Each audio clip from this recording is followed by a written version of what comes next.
Jordy Colada Show. Wave your hand out there, baby! Shout out to the show. She puts the pinky into the nostril. Man, look at that. Healthy competition, there's nothing like it. Y'all grow up. The line's wrapped around the stadium. Different strengths. I just lost a tooth. It's going to be fun. You know, we might have a story. I love what you're doing. Ogeron wants to take us fishing this afternoon. Sharif, you play for the bad boys of the SEC, man. We don't apologize to anybody. A lot of people are saying you're going to be wearing number 7. I don't really know. I want to. He look crazy, Bill. Good feet on the old man. Definitely come back to you. I love. We'll be right back with the Jordy Colada Show.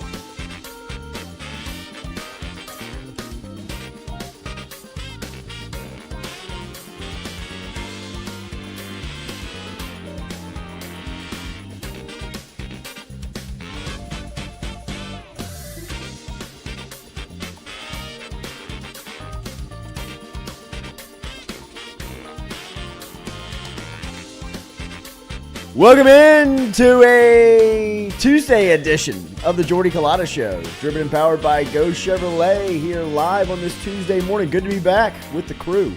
Katie, Lloyd here on this Tuesday morning. Good morning. Hopefully everybody had a good Christmas. How was everybody's Christmas? It was good. Christmas was good. Good Christmas. Freaking cold. It was cold.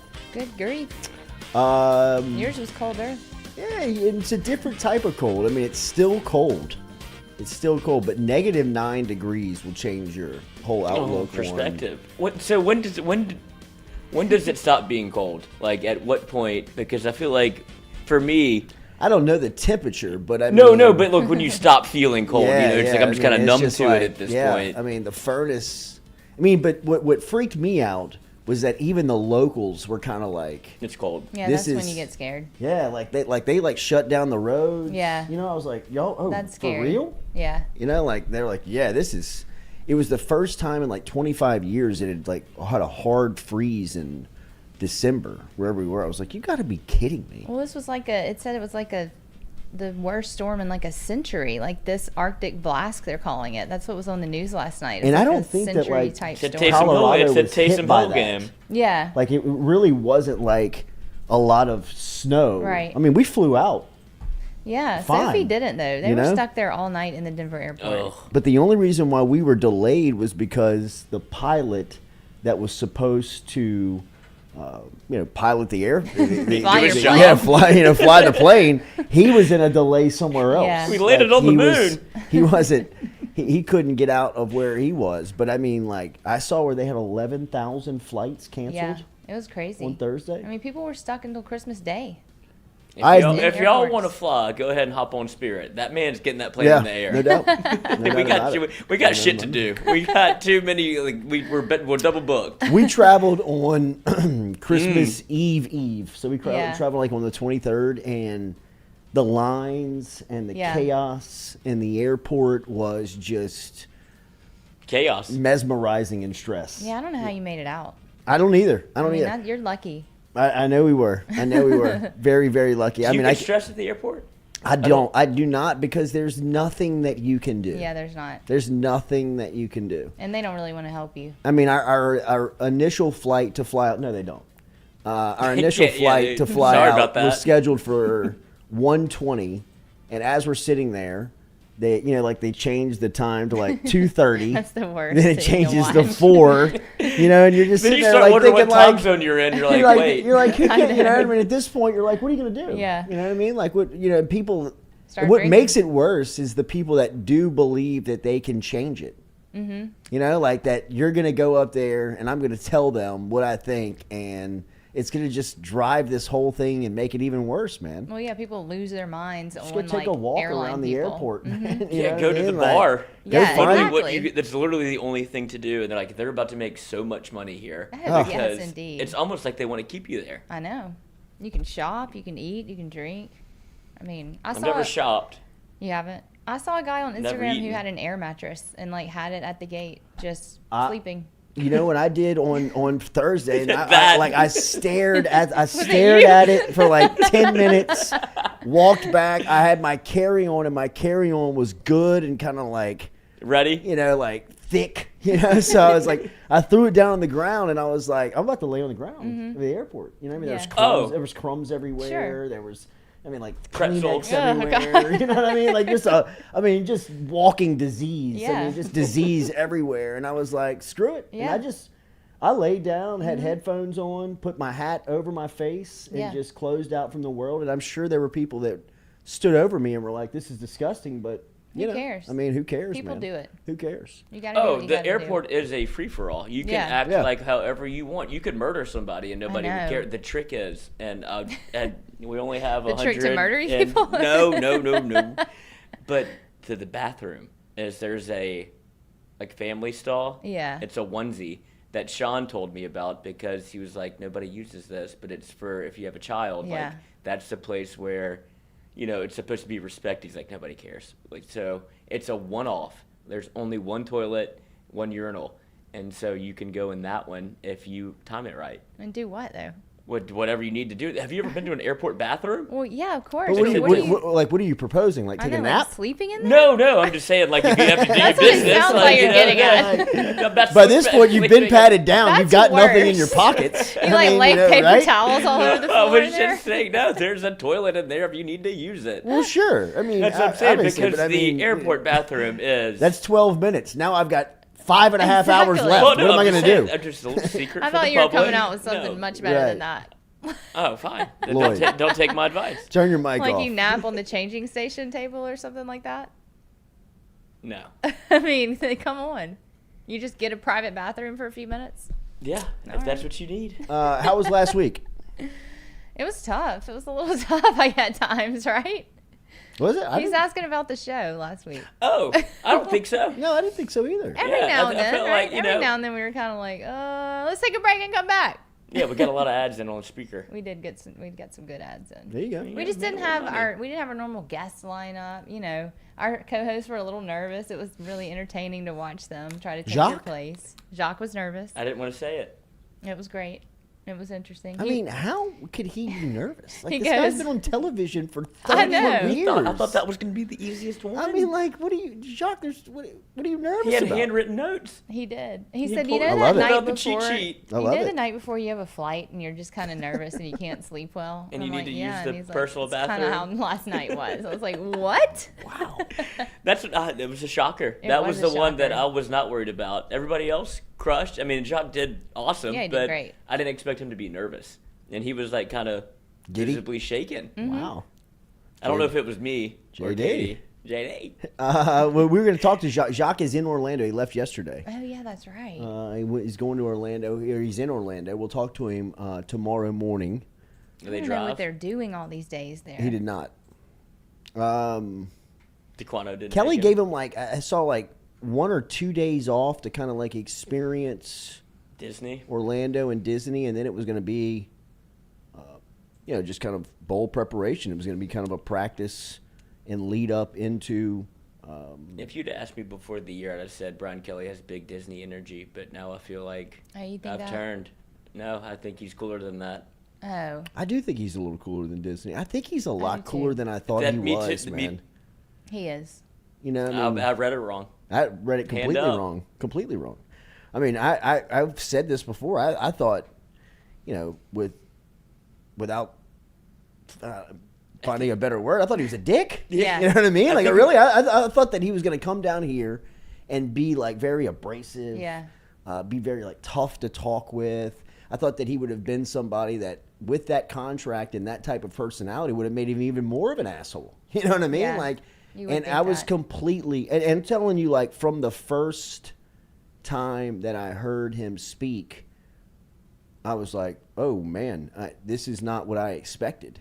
I mean, he was so loose and relaxed in his delivery, yet confident in his tone that you were like, man, this is a dude. It wasn't him. It was Notre Dame.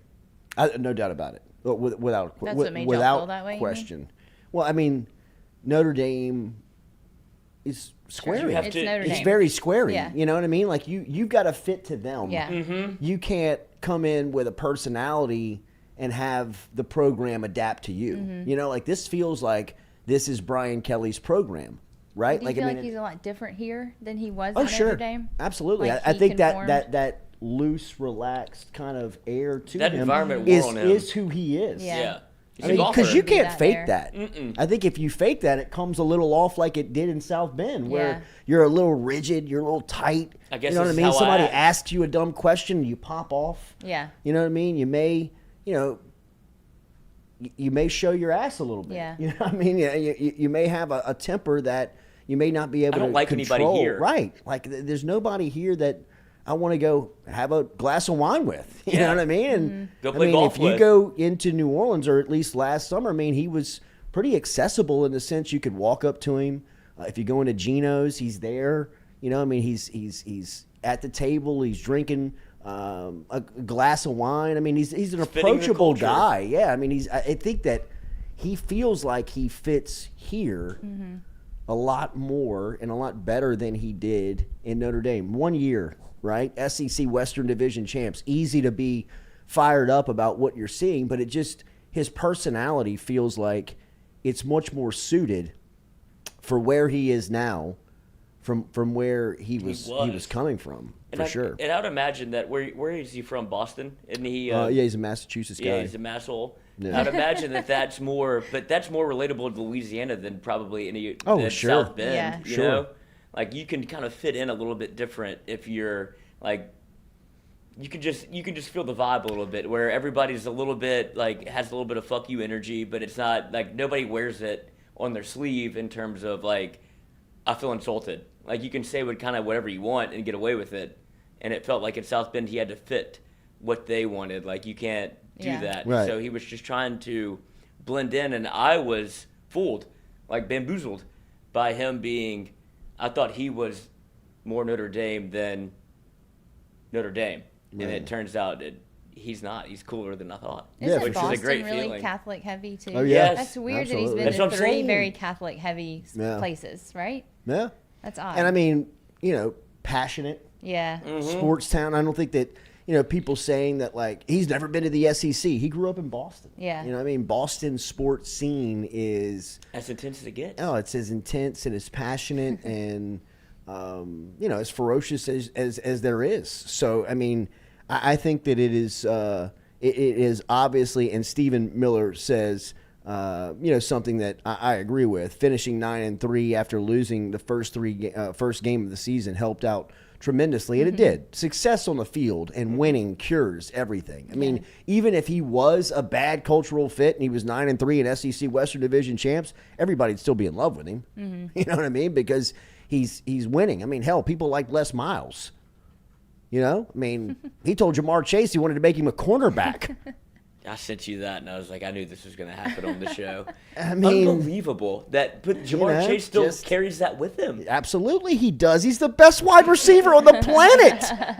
I mean, like he's got a successful head football coach in college in the SEC telling him he doesn't believe he can play wide receiver, and that'll make him a cornerback at LSU. What do you mean Jamar Chase still carries that with him? I mean, somebody asked him what was a recruiting story that you remember, and he went right back that was the first to thing Les he said. Miles telling him that he can't play wide receiver and that he was going to make him a DB at LSU. I mean, like there is wild. were 2 years at Rummel where Jamar Chase wasn't even considering coming to LSU. Really? Absolutely not. Where was he going to go? Florida? Oh. I mean, he was committed to TCU for a minute. He committed to he actually committed to Kansas.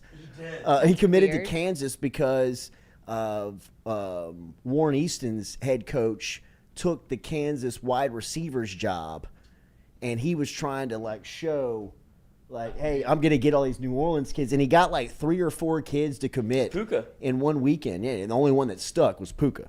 But, I mean, like, he got Jamar Chase to commit to Kansas, but Chase was flirting with TCU. And for a long time, it was kind of thought he was going to Florida. Like, I mean, it was kind of like well known within recruiting circles that he was going.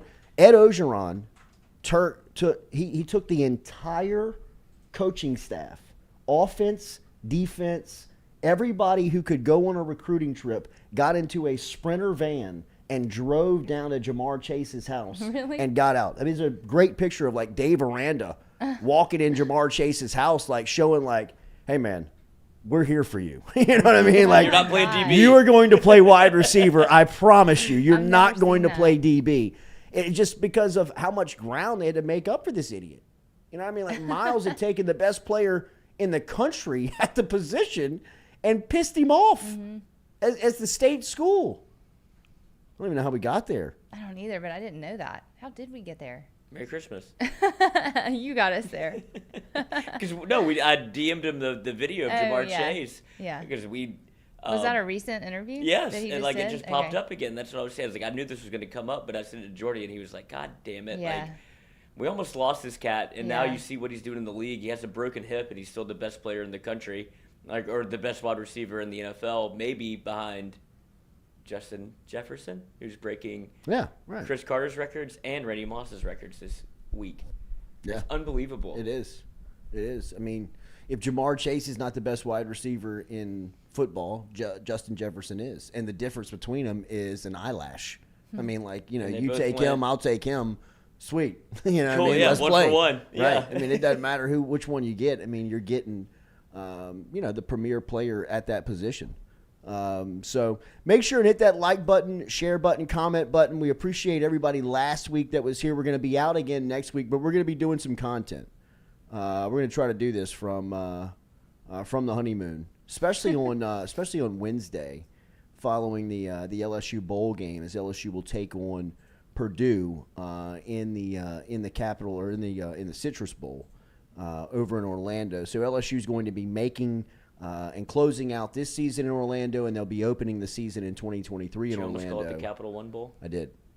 That would not. That would have been fair. Yeah. That'd have been okay. I did. Jeremy Hill. Yeah, Jeremy Hill.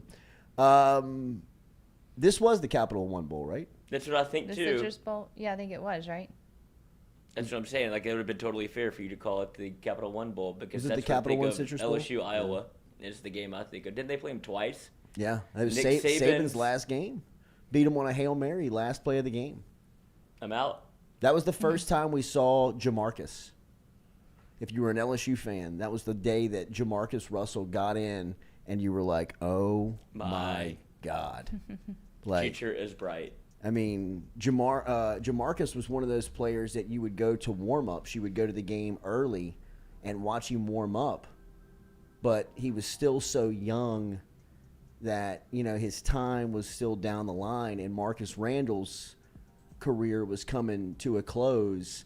In the first half of that bowl game, the Capital One Bowl, that Saban closed out his LSU career Terrible with. tenure. He was, I mean, Marcus Randall was, he couldn't do it. He wasn't cutting it. He wasn't playing well.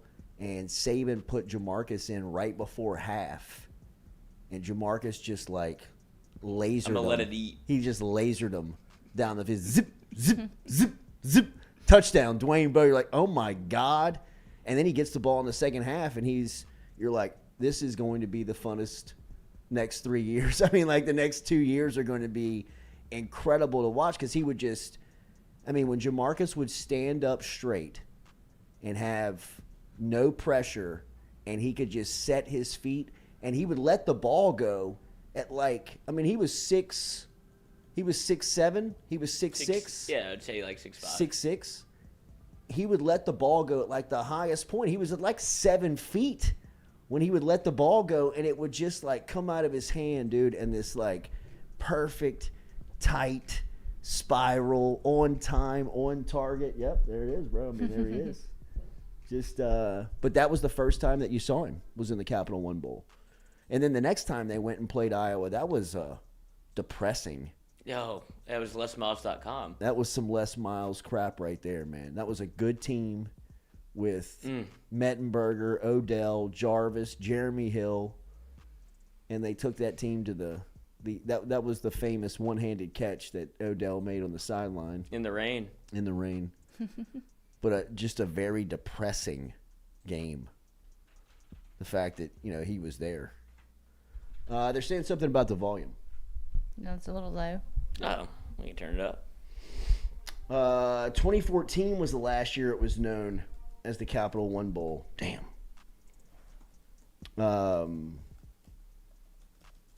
Russell played in Oregon State game, first game that year. That was the Alexis Cerna game. Do you remember they actually? Yeah.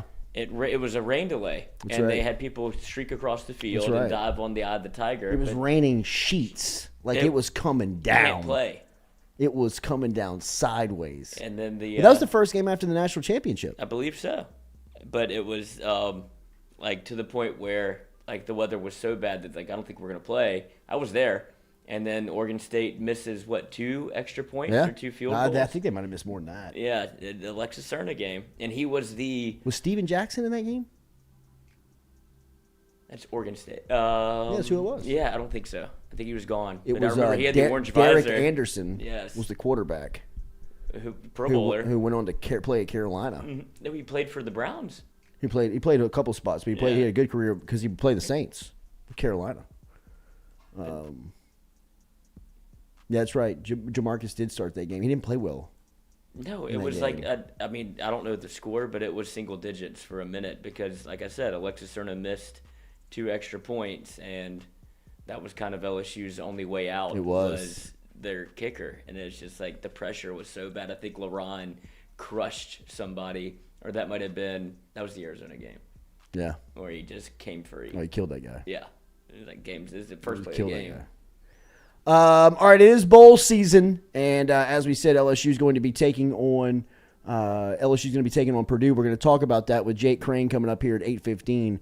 Remember, Daily, we're brought to you by Katie's Restaurant over in Mid-City, over in New Orleans. Been there since 1984. Great menu, great selection. In fact, you can read it all and see it all at katiesmidcity.com. katiesmidcity.com is where you can find them online to check out the menu. Don't forget their St. Louis style pizza that you can pick up over at Katie's. Great neighborhood dive. Don't forget about their sister restaurant, Francesca's, over in New Orleans. Check them out. katiesmidcity.com. katiesmidcity.com. We were over in Denver last week. We were around Denver, and I was checked out. I wasn't paying a lot of attention to what was going on from a sports standpoint. But I did recognize that they absolutely hate Russell Wilson and Nathaniel Hackett. Oh, he got fired in Denver. I mean, we were on the way out, and one of the headlines says Russell throws as many touchdowns as bathrooms in his mansion, was one of the headlines in the paper as we were leaving Denver. They still have not forgiven Nathaniel Hackett for screwing up the clock in week 2. Good Lord. It was just, you could feel the hate for the quarterback that they had given up 2 first-round picks, 2 second-round picks, and signed to over a $200 million extension. And they fired their coach yesterday. That is the definition of football hell. Is where Denver is. If you don't have draft picks, if you have a quarterback that is tied up with a financial graveyard of a contract like Wilson has and is showing no signs of improvement, the fall off that Russell Wilson has experienced is something that we will talk about for a long time, of athletes that at one place were totally different than they were. I mean, would we still consider Russell Wilson to be in his prime? Or at least not that far removed from it, right? I mean, usually when you see people fall off like Russell Wilson has fallen off, it's due to age, it's due to an injury, it's due to being away from the game. I mean, watching Wilson and listening to just some of the talk about Wilson in his in his franchise's hometown Denver feels like it is a absolute death wish of a football team right now. And people asking, is Sean Payton going to talk to Denver? Like, other than it being a beautiful place to live, and it is a just phenomenal place as far as the quality of life. So clean, isn't it? It's so clean. I mean, the way you can like breathe the oxygen. I mean, it was like that air. But it really is. No, I mean, I'm serious. Yeah, like it your lungs feel different They in do. Colorado. Like you feel like you're air. using the entire like capacity of them. You know what I mean? Like it doesn't feel like you're struggling to breathe when you just get off the plane. I mean, it's like as clear as soon as you like touch the air, it's different. But from a football standpoint, Denver they're in hell. I mean, they don't have draft picks. They're tied up with contracts with at the most important position in sports. I mean, the most important position in sports is a quarterback, and Denver thought that they had one and was willing to give up the farm to bring him in. And, 17 weeks into his first season, he has been just consistently terrible, horrible. I mean, some of the decisions, did you see last week? I mean, you got the backup quarterback fighting the offensive lineman because of some of the things that the offensive linemen are saying coming off the field about how bad the quarterback play is on the field. On Sunday? On Sunday. The Rams game? I mean, this is, I think it was on Christmas Day. Is it Ripon? Yeah, that was Rippin'. Sunday, right? Ripon? Yeah. Yeah, Russell Wilson said it was embarrassing. Oh, well, I He mean, described it as Russell embarrassing. Wilson, the fact that he still has the balls to like show his face know. and not, well, I know he's like contractually he's got to do it, but the way that he still handles himself in the public it's embarrassing. It I is. mean, we It's were weird. talking about lack of awareness coming Yeah. in. I mean, like you talk about lack of awareness, man. No feel. I mean, this guy, man, it is. Well, this But is the the- worst what- season he's ever had, right? That's sure. That's what begs the question. Oh, of yes. If Has to Sean be. Payton, Absolutely. if it's a Nathaniel Hackett problem or if it's a Russell Wilson problem, because all signs point to I understand. Look, Nathaniel Hackett looked like he was way Out over of his his head. Early on, you could tell this is not the guy. He is not ready for this stage. This job is way too big for him. he left it. Absolutely, he did. But still, you see things with Russell Wilson like decision making. It's not like the scheme is holding him back that much. You're still a veteran quarterback in the league that's very well accomplished, won Super Bowls, MVPs, things of that type of Caliber. and it looks as if you can't complete a pass. Hackett. I mean, it's tough for me to believe that Russell Wilson's struggles are on Nathaniel Hackett. I will give Russell Wilson some grace in the sense of it may not be all on you because this guy ain't got a clue, but I thought you were a lot better, that you could overcome bad coaching, even as bad as this. You know what I mean? Like where you still would say Hackett's terrible, but you still got Yeah, Wilson. Russell Wilson. Yeah, I mean, like at least you got a quarterback. I mean, they're looking around in Denver thinking they might as well play Rippon. They might as well play the backup. Well, no, that's why you have to fire the coach, right? Because the contract that you gave the quarterback is greater than the contract you gave the coach, and that's what if the owner of the Denver Broncos is who he thinks he is, which is a gabillionaire, he would be the one to be able to say, hey, I'll bring in Sean Payton. Like, I'll spend more money again. I'll double down on what I thought was right. Sean Payton's going to get money. Wherever he goes, he's getting money. And Soon as he steps in, he's going to be the top 3 highest paid coach in the league. He You may think he'll not go there, though? He may be number 1. What I'm saying is I don't think that money is going to sway his decision. I think he's looking for a setup that he's got a list, and whoever checks the most boxes is where he's going to go. And I just don't believe that Denver, outside of some personal stuff that really means, I mean, he lives in Idaho. You might as well live in Colorado. It's the same type of climate. Yeah. It's the same place. You know what I mean? So he understands what that part of the country feels like. He knows that the money's going to be right wherever he goes. But is John Elway going to give up his power within that organization to whoever comes in? Is the new ownership going to allow whoever they hire to say, hey, look, this is what I want. And if you don't give me everything I'm asking for, I'm just going down the street to the other team who's waiting on me.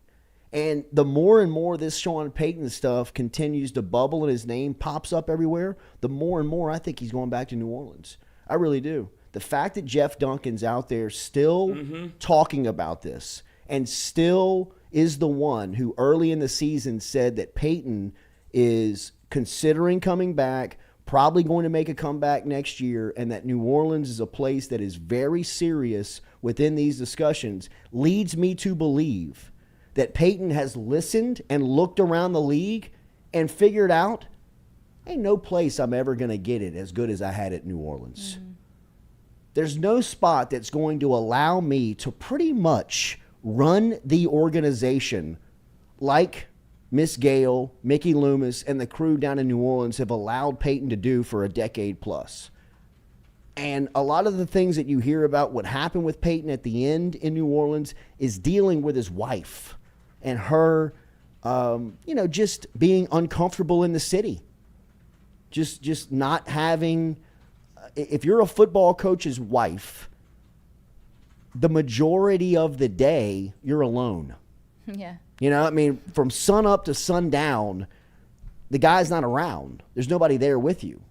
And for somebody that's not from New Orleans, that was living directly in the middle of the city, from a condo in the CBD to a mansion in uptown New Orleans off of St. Charles, where people were following them home from restaurants, the city's crime is skyrocketing, Gail Benson's being carjacked on Audubon Avenue, things that are just happening all over the place. She said, this is it. We got enough money. I want to go home. I'm tired of living here. It's either me or the Saints. What's it going to be?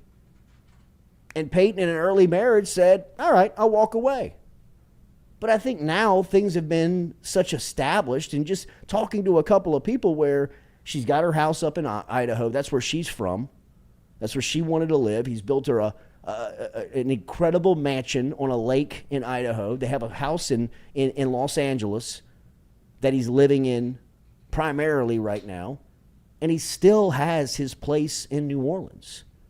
He still comes down to New Orleans, still talks to the Saints. And I think the more and more that he looks around, the more and more that he asks around the league, gets to know people around the league, talks and asks about openings and jobs, what they'll be like and what type of autonomy he'll have, the more and more he's realizing that, damn, I still don't have it as good as I had it. The Saints still own his rights through 2024. I didn't realize that. Well, and the thing is everybody thought it was going to be the Los Angeles Chargers, but now they're in the playoff hunt after they win again, despite, it doesn't feel like that's maybe the best scenario, but they're winning, and that was going to be the job that everybody thought he would take. So now it's turned into, where will Sean Payton go next? I would imagine that Dallas is still on the table for him, because if you're Jerry Jones, I only have a finite amount of time left. Mike McCarthy ain't going to cut it. Like, if you could upgrade, because I don't have the runway that I used to, and I want to win a Super Bowl before I die. Right. And so I'd imagine that Dallas is still on the table. Russell Wilson keeps talking about how he would be the ideal coach for him, but does Sean Payton feel that way about Russell Wilson? Tom Brady says it about Sean Payton. Everybody says that about Sean Payton. Sean Payton is an offensive genius. Yeah. Whoever he coaches, odds are he's going to make you a Hall of Famer. Right?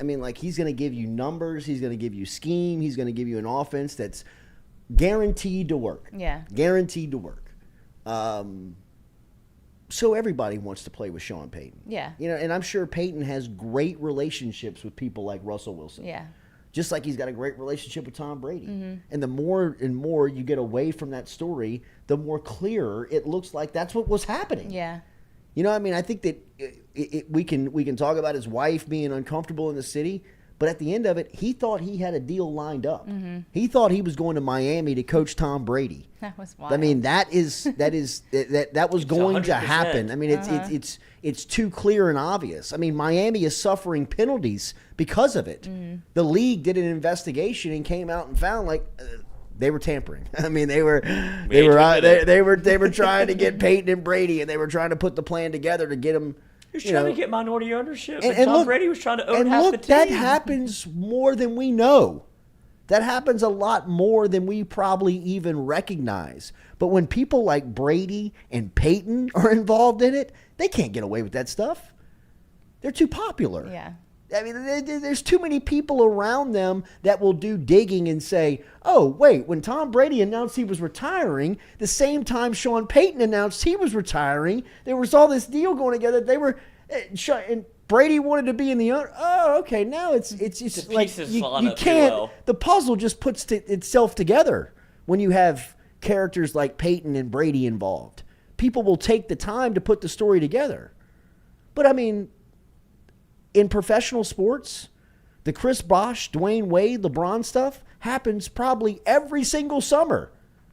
The fact that it was Bosh, D. Wade, and LeBron is the only reason why we talked about it.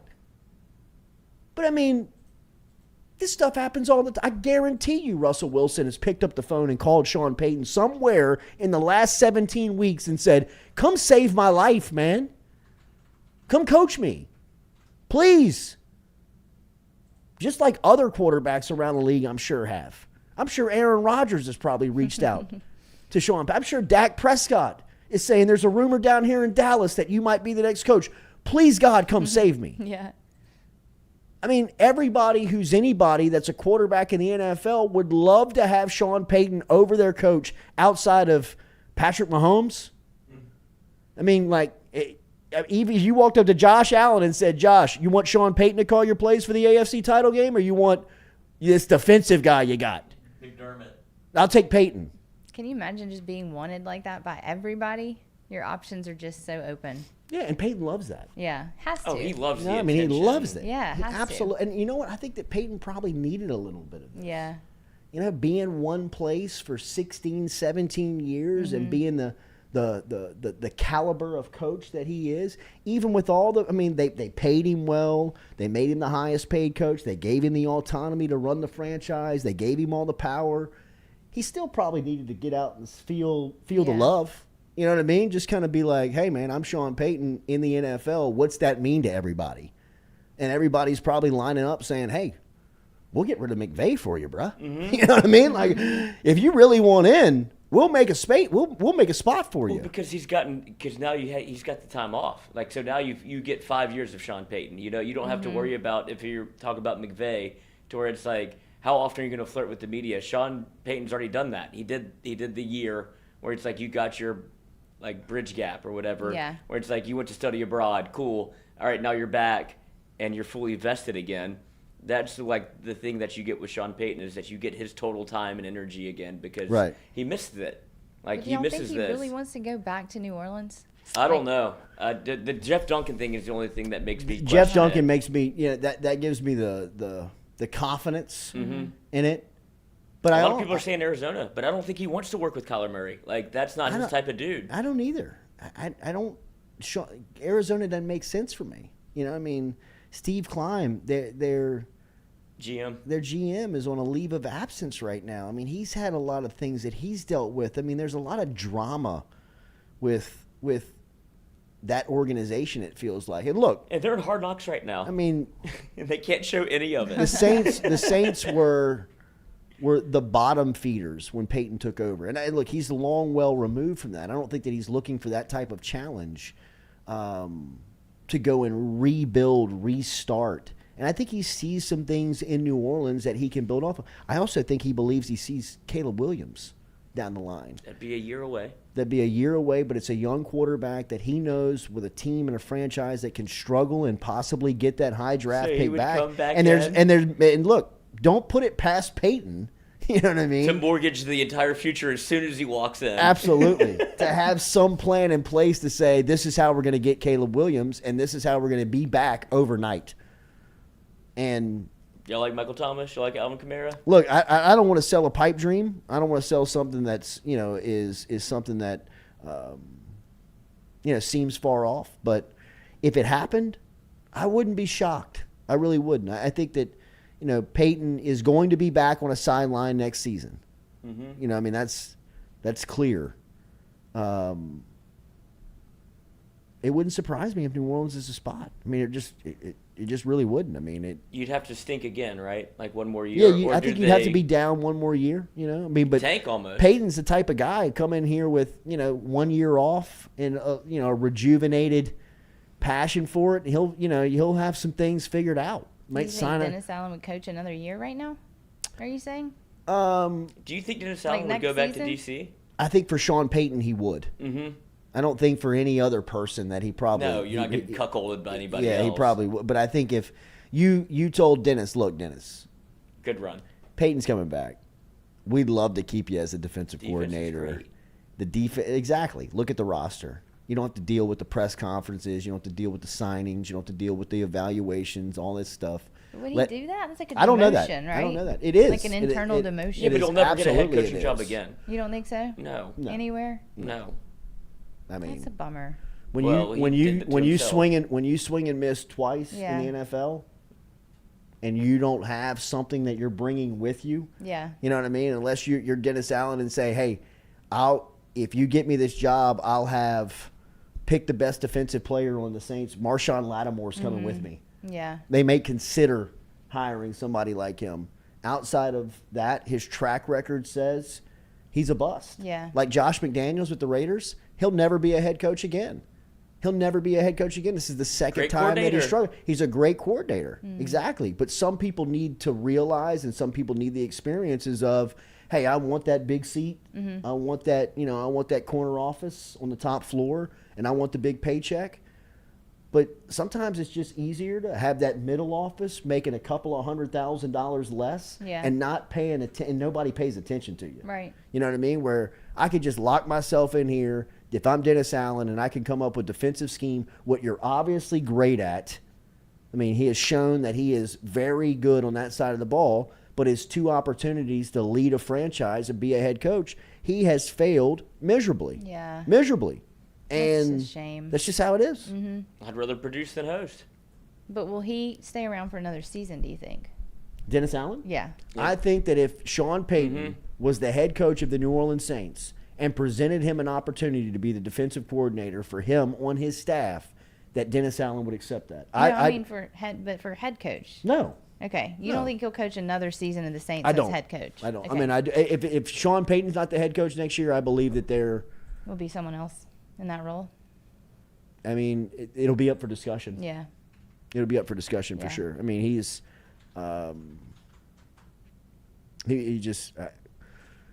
he's failed the test. Yeah. You know what I mean? He's failed the test.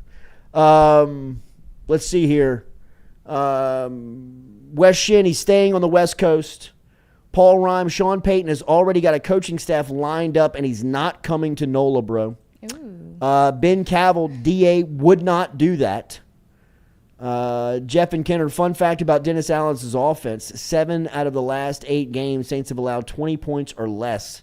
Saints should be 7-1 in that span. Should almost never lose a game that you allow 20 points or less. That's what I'm saying. He's great at defense. That's his calling card. He's good at that side of the football. But, I mean, he almost Dennis Allen himself again whenever you're playing in, 20-degree weather against Deshaun Watson in Cleveland? In Cleveland, and then you don't put Taysom Hill in until, the second quarter.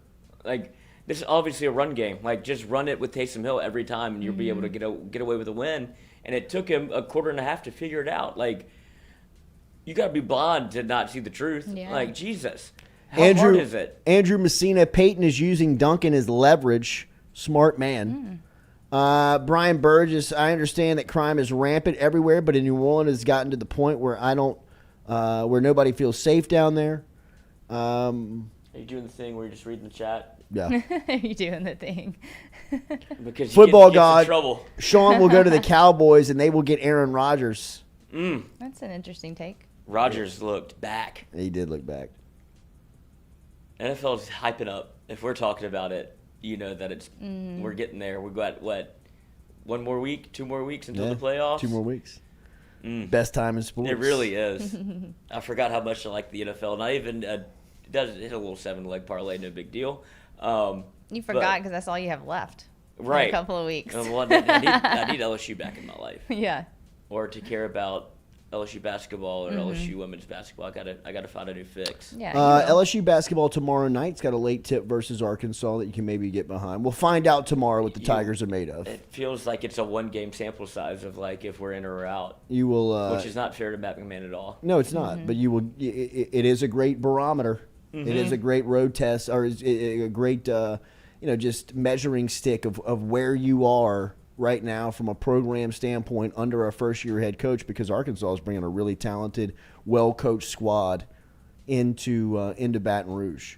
The women play Arkansas Thursday at Arkansas. I don't know how the women's team is. Arkansas women's. And what is she ranked, number 9 now? Yeah, she's number 9 now. She's a top 10 team going into conference play. So it'll be interesting to see what shakes out as far as LSU basketball is concerned over the next 48 hours with both the men's and the women's team. A couple of bowl games today. 4. Including the Camellia Bowl in Montgomery, Alabama, featuring Georgia Southern and Buffalo. The Serve Pro First Responder Bowl game, which is Memphis and Utah State. Do you remember the old bit where they would like ask if it was a real bowl or not? Like they would give you. Yes. Do you remember SVP and Rosillo where they would make up bowl names and be like, "Is this true or not?" Like The I have Poulon no. Weed Eater Bowl. Clue. They're wild names. The Meineke Car Care Bowl, and you're like, that sounds real. Like, I guess. The Ticket Smarter Birmingham Bowl. No. That's not real. It's true. It's a real one. Birmingham, Alabama today at the Protective Life Stadium. That is Coastal Carolina versus East Carolina. Okay. The Guaranteed Rate Bowl is the coming from you at Chase Field in Phoenix. It'll be Wisconsin and Oklahoma State tonight.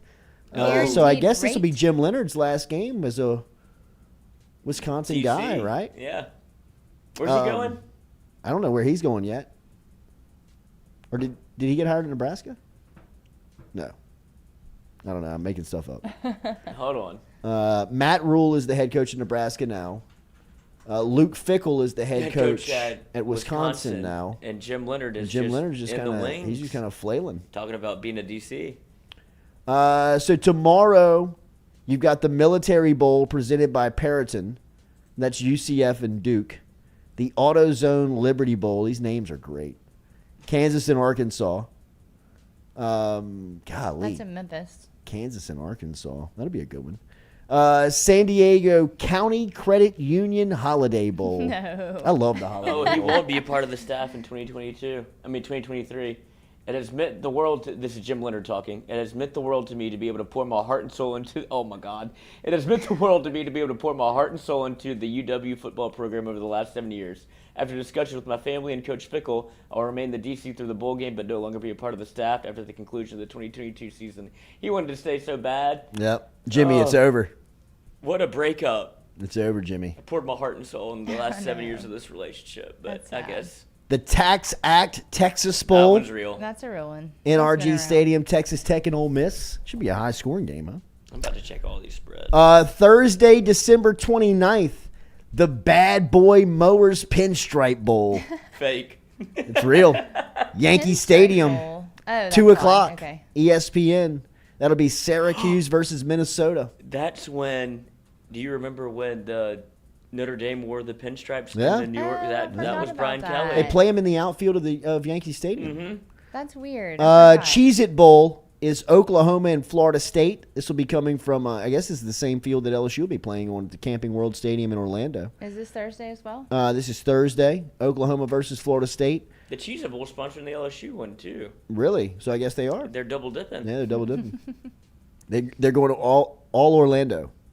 Yeah, we just own this. We own the rights to this. Do you think they dump Cheez-Its on I don't know. the coach? Like, Brian Kelly doesn't want Cheez-Its No dumped way. on him from the, like, they're going to do the Dukes, like, the Mayo Bowl. Ugh. Both coaches have agreed that if they win, they will get doused in mayonnaise. Are you kidding? I love mayonnaise, but I don't want it poured on me. That's gross. That is That's disgusting. a lot of mayonnaise. What happened to Shane Beamer last year, and he almost got concussed because the people that were doing it, like, they didn't realize how heavy it was. They hit him in the back of the head. Yeah, and he was like, that was bad. I took one to the back of the head. And I thought he's like, it wasn't great. And now they're going to, I guess, do the mayo thing again. But if you pour Cheez-Its on Brian Kelly, he will. You're right. Go Notre Dame. Yes. But that's better than mayonnaise or liquid, right? Cheez-Its. I I just mean, feel they just like fall off of you. Big deal. No, I just feel like he does not. His aesthetic is not Cheez-Its on me. Oh, you know, okay. like he's very country Is club. anyone's? The Duke's Mayo Bowl is Maryland and NC State this season, and that'll be from Charlotte on Friday. Who's Maryland's coach? Maryland's coach is Loxley, former Alabama OC. So it'll be cold mayonnaise, at least. That's better than hot mayonnaise. Gosh, the Tony the Tiger Sun Bowl. Oh, What is this, Frosted Flakes? I guess, right? That's Tony the Tiger. guess, yeah. Do they pour Frosted Flakes all over you? Pittsburgh versus UCLA. That'll be Sun Bowl in El Paso. The Tax Slayer Gator Bowl. that's always I've been been one. to that one a couple of times. It's What? a good one. Notre Dame, Mississippi South State Carolina. played Did you in it a see the couple of Independence times. Bowl over the weekend? What? It was too cold. The elevator froze, so nobody could get to the press box. They had to take the elevator. I mean, they had to take the stairs and talk about a group of people that do not. No. know. I mean, the media members. That's what I'm saying. No Diet Coke, and we have to walk up the stairs to this game. It was just a total disaster in God's country. Who sponsors the Indy Bowl now? I don't know. Walk-On's had it for a minute. Uh-huh. Barstool Sports Arizona Bowl, Ohio versus Wyoming. That'll be at Arizona Stadium in Tucson. Is that today? That's coming up on That's a Friday. Mm-hmm. And then the Capital One Orange Bowl, the legitimate Orange Bowl, where Tennessee will be taking on Clemson. The All Orange Bowl. And that's the Capital One Orange Bowl. So Capital One's upgraded. Oh, they have. It was the citrus. They changed fruits. Same family. Same family. We're going further south. The Deep freeze. Trans Perfect Music City Bowl. Love What is is love. that? What is Trans Perfect? That has to be transportation. There's no way. No, that's... it's Trans Perfect is the name of the Okay, I gotta look of this up. the company. This If is you were to dangerous if you were to territory. guess what I have no idea. I don't either. If you were to guess what Trans Perfect does, what would you guess? It's language and technology solutions Thank for God. business. Thank God. What is it? Language and technology solutions for business. Okay, the All-State Sugar Bowl. At least the Sugar Bowl. on. At least the Sugar Bowl You is held moved right tight. on. Yeah, right. Oh, I mean, that's that's not no fun at fun. The Relia Quest Bowl. What is Relia That's a moving Quest? company, isn't it? Oh, I don't know. Let me look. Sounds like a moving It's the company. Outback Bowl? The Oh, Relia oh, Quest. LSU's also a big Outback Bowl team. The, Is it still yeah. the Outback Bowl? Yeah, this used to be the Outback Bowl. In Tampa? Is that right? Yeah, no. Is that what it All I is? know about the Barstool Sports Arizona Bowl is that it's going to be a time and a half. It's about to be a WWE feature film. No, it's the Relia Quest Relia Bowl. Quest is a cybersecurity company. Ooh, Black Ops. Yeah. The Where is Cheez-It it? Citrus Bowl. See? The Goodyear Cotton Bowl Classic. Tyron Matthew. The Rose Bowl game presented by Prudential. And they did not want that to happen at all. The Rose Bowl. Bigger than their britches. Weirdest name out of all of them. The Easy Post Hawaii Bowl. I would say the... What's Easy Post? Easy Post? Let's see. Radiance. It's in Hawaii. It's the Hawaii. It's a shipping company. So, Wow. like postal. How much money is in sponsoring bowl games? What's Has to be a ton. I mean, yeah. It was it's the ridiculous. Radiance Technologies Independence Bowl. That sounds like Enron. It's like, what? How do y'all make money? I know. The R+L Carriers New Orleans Bowl. Oh, Hey, no, that's a but that's the transportation that's the company. Tulane UL Bowl. The Lending Tree Bowl. A lot of mortgage companies. Yeah, a lot of finance people.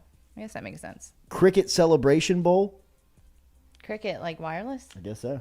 God damn. What about the SM Digital Media Bowl. What about the Wasabi Fenway Bowl? Yeah, that's weird. Well- Why'd they do that? What is? I mean, is this? Is it like it sushi? wasabi? Well, they have to stand on the same side of the field. Have you seen this? Where the coach is leaving. Who's playing in it? Well, it's already been played, and it was Louisville and Cincinnati played it on Saturday, and Louisville beat them 24-17 from Fenway Park in Boston, Mass. They had to stand on the same side of the sidelines, and the coach is leaving Louisville to go to Cincinnati, that's and so he right. didn't coach because they would have been That's right. together Oh my on God. the same sideline. He's like, well, these are both my teams. Wow. Did they pour wasabi on them? Are we sure that this is? No, I'm not sure. Hot like wasabi when I'm I'm next to your looking body. now, but I'm not sure about that. That is weird. Though. What else is wasabi? Seriously. It's a shell company. We're in communications. No, like what? We're in storage. Dude, there's no way wasabi's got bowl money. Like, just big wasabi? Shane LeBlanc says it's a computer cloud company. Okay. Oh, my God. It is. That sounds Cloud fake storage. as hell. Yep, that's right. Wow. What a Weird. racket.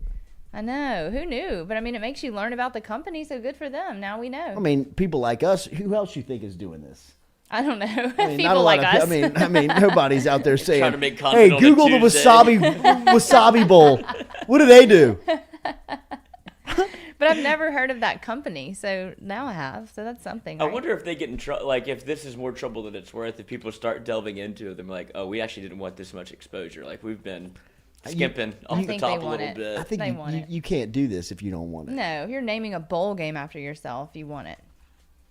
I wonder what the benefit is. I'd like to talk to Brandon Landry about what type of benefit they saw from putting their name on a bowl game. Yeah, like what Like, does it cost and what what's was your the- return? What was the return on that? I think they signed a 3-year deal with Independence Bowl, Really?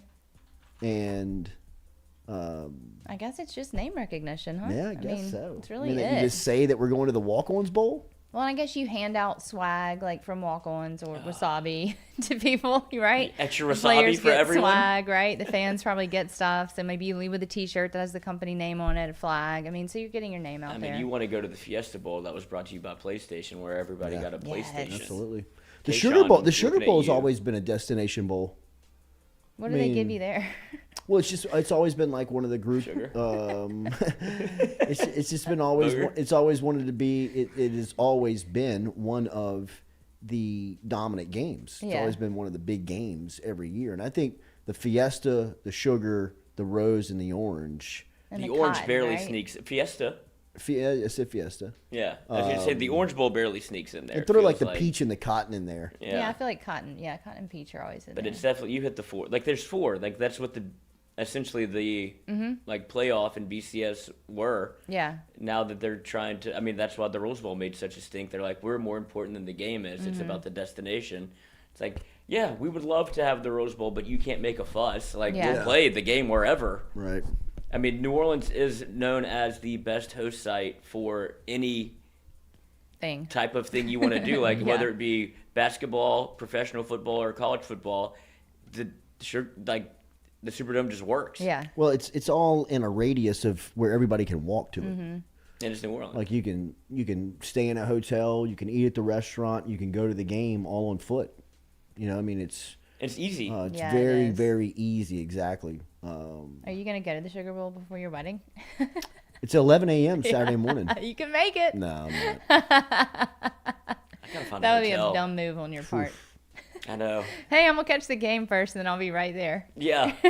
That's like playing golf before your wedding. OT. I'll just stay till halftime. OT.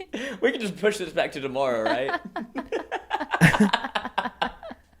Dumbest thing ever in the Sugar Bowl at 11 a.m. Yeah, it's never really. It's never at 11 a.m. Why is it? I think it's been the last Has it? 2 years. Yeah, because didn't Texas play? I feel like Texas played it when it was early in the morning. We got to Oh, get I didn't Cicero realize on and that. ask him. Who is? Jay Cicero will hop in the chat anytime. Oh yeah, we should get I mean, him. he would know. What are you doing? Get out of here! Who's the old man? Remember Is that Deshaun Daily? Wallback? Remember Daily were brought to you by Barker Brothers Plumbing and Works. Get in touch with Jude Barker and the crew at Barker Brothers Plumbing and Works. You can get in touch with them by calling them this morning. No website, no social media. Easy to get in touch with Jude Barker and the crew. Call them 776-2431, 225-776-2431. Mention the show, save 15% over at Barker Brothers Plumbing and Works. 225-776-2431. Mention the Jordy Colada Show and save yourself 15% over Have a at take, Barker don't Brothers suck. Plumbing Works. Tomorrow we will have our call-in segment, our voicemail segment, our mailbag segment. So if you have a question, Did you hear our mailbag segment Wednesday? It was mainly people calling in, just being really nice. Like, y'all are doing great. Y'all are doing just it's like nobody asked. Y'all are doing fine. Where's Jordy, though? Patting him on the head. It was like that. I don't want your It compliments. was sweet. We were just like, oh, thank you the whole time. Keep it up, guys. Yeah. It was like that. Keep doing you. Show back up tomorrow. That's all you can do. It was just It was like not that. fun. It's like, I don't want these compliments because they're not compliments at all. All right, we'll be back with Hour 2. Make sure and hit that like button, share button, comment button. Hour 2 of the Jordy Colada Show rolling on right after this. Driven and powered by Go Chevrolet.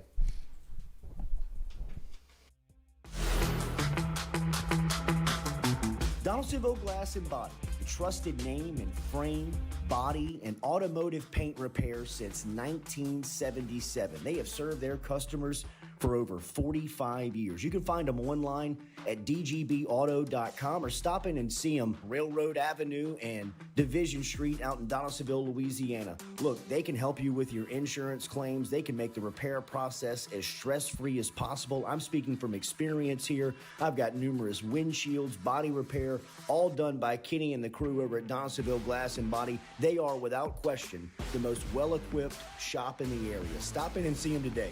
Shop them online, dgbauto.com, or stop in and see the crew over in Division Street in Donaldsonville, Louisiana. Donaldsonville Glass and Body.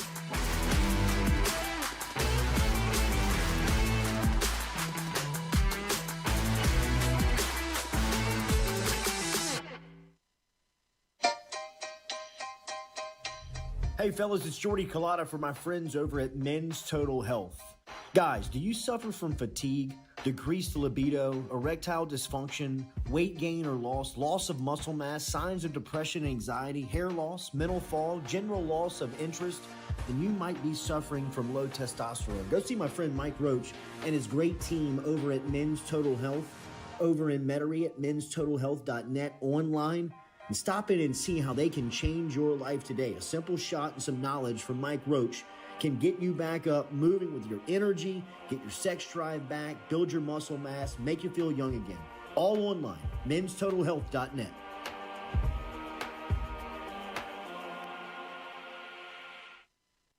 Red Stick Sports, a local staple in Baton Rouge to all sports fans, was founded back in 1981 and has remained a family business for over 40 years. Today, they still have the great selection on the floor, but they're also a leader in custom apparel for businesses, sports teams, and other groups. Take it from us, everybody over here at FM Digital Media. They help us out with all of our apparel. Let them help you out today. Go ask for Cody over at Red Stick Sports. Check him out online at redsticksports.biz. I was embarrassed about my smile.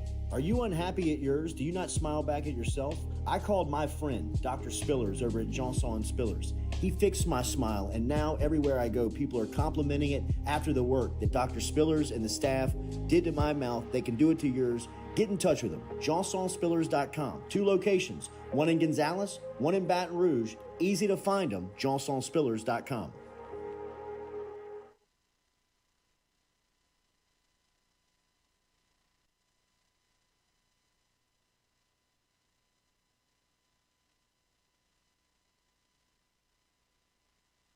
In a wreck, Gordon McKernan Injury Attorneys is ready to go to work for you.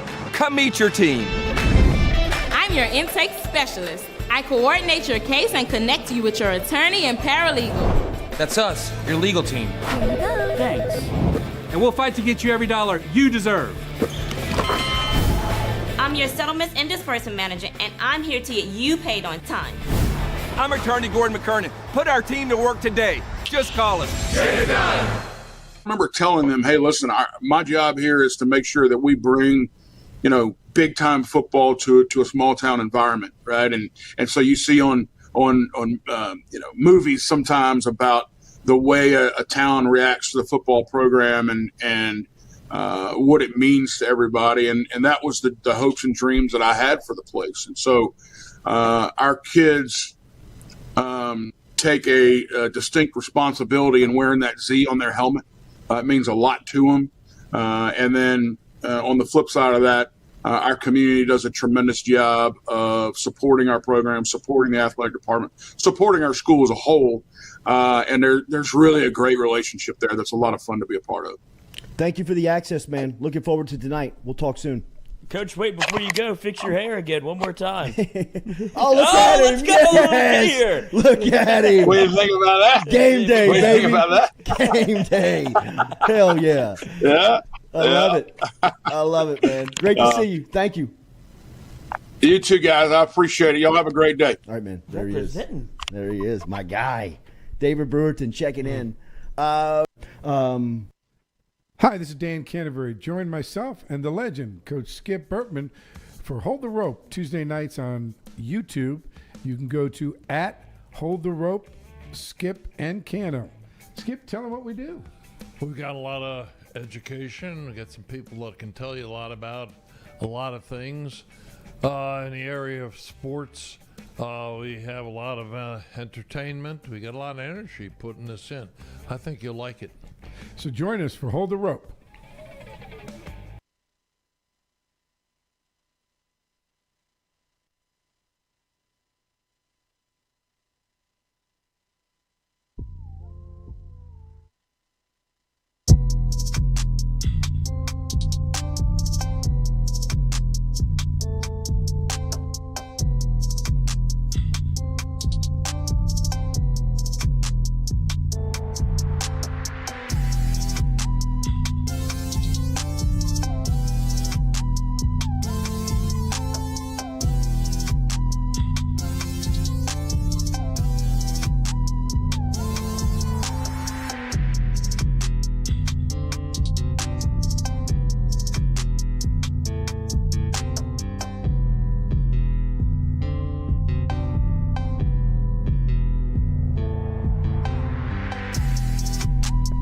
All right, welcome back here to the Jordy Colada Show, driven and powered by Ghost Chevrolet. Going to link up here with Jake Crain in a couple of minutes and talk some college bowls as we'll get a thought on LSU Purdue.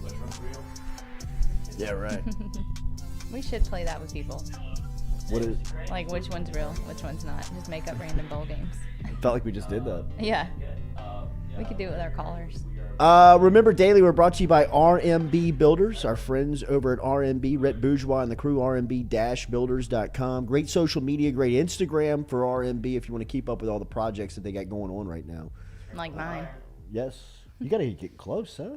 I think so. Okay. I think it's getting close. Rhett Bourgeois, rmb-builders.com. After I saw the house, y'all are not. It's worse than I imagined. Yeah, it's not happening for They're the like first of the rebuilding year. their house. Oh, wow. It's a lot. It's a lot. It'll be great when it's done. I cannot complain about any of it.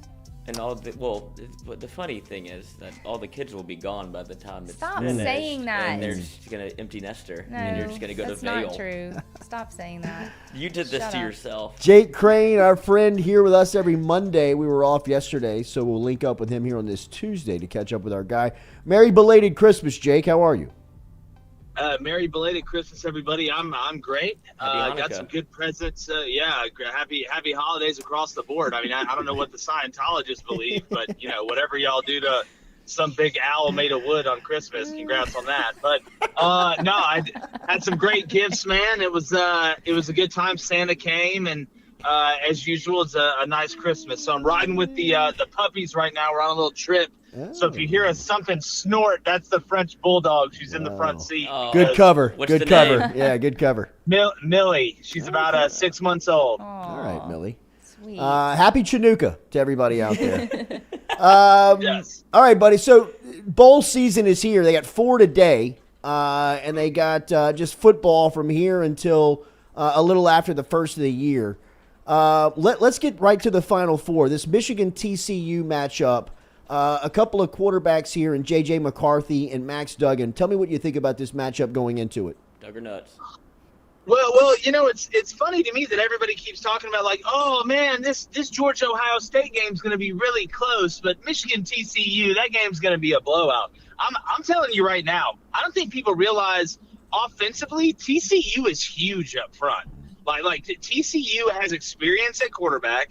They've got one of the best wide receiver rooms in the country. They've got a bunch of monsters and giants up front on the offensive line. The biggest question is TCU good enough in the front seven on defense to be able to slow that Michigan run game down and make J.J. McCarthy beat them through the air. Now, you don't have to go to the extreme that Ohio State went, where you're just going to play cover zero the whole first half, and if one guy slips, it's a 70-yard touchdown, which was one of the most arrogant and stupid game plans I've seen since Xerxes tried to storm the hot gates at Thermopylae without using the Immortals on the first go-around. It was so arrogant, it cost them the game. But, I think this Michigan-TCU game is going to be tight. I mean, Max Duggan is an experienced quarterback. Garrett Riley took the ball out of his hands against K-State late in the game in overtime. We all remember that. I don't think that's going to happen again. So don't be shocked if the Michigan-TCU game is a lot closer than the Georgia-Ohio State game, because I question Ohio State's manhood a little bit up front. I'm going to be honest. I question their physicality. I think they're more like, kind of White Goodman and Globo Gym looking, but deep down, they've really got average Joe's, want to until the end. So, I don't believe in Ohio State's physicality. How about Harbaugh and what he's doing at Michigan now? He flirted with the Minnesota Vikings last year. A lot of people thought he was going to get the job. He did not get it. Now here he is back with Michigan in the Final Four again. Has he set them up to be a consistent winner? Oh, I think so. I mean, look, anybody that can wear khaki shorts and cleats inside and get away with it, I just believe in. No, that's what I'm saying. He wears khaki shorts and cleats inside. Look at the guy. He gets away with it. Nobody gets away with that except Jim. So he's built Michigan from the inside out, and that's the only way you can build it and contend late in the year. We watched Oklahoma be able to score 1,000 points, but at the end of the day, just get beat up front. We watched Notre Dame look like a highlight reel against teams and then get shoved in the locker by anybody that had a decent offensive line and defensive line. So to not only win the Big Ten East, but to be able to win in the playoff, you've got to be good enough up front to compete with the Alabamas and the Georgias and teams like that. I think Michigan is. I think he's figured. It's funny. Jim Harbaugh is the quarterback whisperer, right? Coming out of the pros. Look what he did for Alex Smith. Look what he did for Colin Kaepernick. Then he doesn't even get a quarterback drafted at Michigan. I think he finally has a guy now in J.J. McCarthy that's dynamic enough to be able to make some of the plays that you don't draw up to be able to win games late in the year. How about the other one? The Chick-fil-A game, the Peach Bowl with Georgia and Ohio State. Georgia, obviously, the 1 seed. Ohio State, the 4 seed. This will be 8 o'clock or 7 o'clock on New Year's Eve. What do you make of this matchup? I don't think anybody's better than Georgia is this year, to be honest with you. As crazy as it sounds, I would rather play last year's Georgia team than this year's Georgia team. Oh, wow. Just because this year's Georgia team is more balanced. They can beat you in more ways. When I look at Ohio State, what's been the one knock on C.J. Stroud? Well, in big games, most of the time he disappears. Now, I think he's very talented. I enjoy watching him play the game, but I just don't think that Ohio State has that dog in them like Georgia does. And I don't mean that by mascot-wise. I think they've got a really good receiving core, even without Jackson Smith and Jigba. But deep down, in places people don't want to talk about, I don't think they're as angry as Georgia is. I don't think they want it as bad as Georgia does. I just that difference, and it's hard to explain. It's hard to put into words. I just feel like at the end of the day, I would much rather see somebody from Ohio State in the alley with a knife than somebody from Georgia in the alley, even if they were bare-fisted. I think that's a difference in mental fortitude that those two programs have. Jake, if I asked you what the company Trans Perfect does, do you believe that is a real company? They are sponsoring the Music City Bowl. If you asked me what company Trans Perfect was, it would be like some sort of, male to woman makeup, distributor. I don't know. Trans Perfect. Or some like, it's a 3D printer. Cybersecurity company, yeah. Cybersecurity. Definitely cybersecurity. Well, again, Trans Perfect. I work for the Daily Wire. Put one and one together. For adults. Look, here's my thing. Why does Cheez-It get the Cheez-It Bowl and the Cheez-It Citrus Bowl? I agree. They're pulling a China. I agree. They cornered Orlando. It seems like they just bought the town of Orlando. Whatever comes out of Orlando from college football, they own. That's very true. The Capital One Orange Bowl will feature Tennessee and Clemson. This feels like a kind of a program-defining game for each other's future. Am I reading too much into this one or putting too much stock into this game? What do you make of that matchup? Well, yeah, look, I love the matchup. I'm interested to see how Cade Klubnik does, now that we know DJU's gone to Oregon State, which I think that's an interesting fit. I like him pairing up with Jonathan Smith to try and resurrect his career.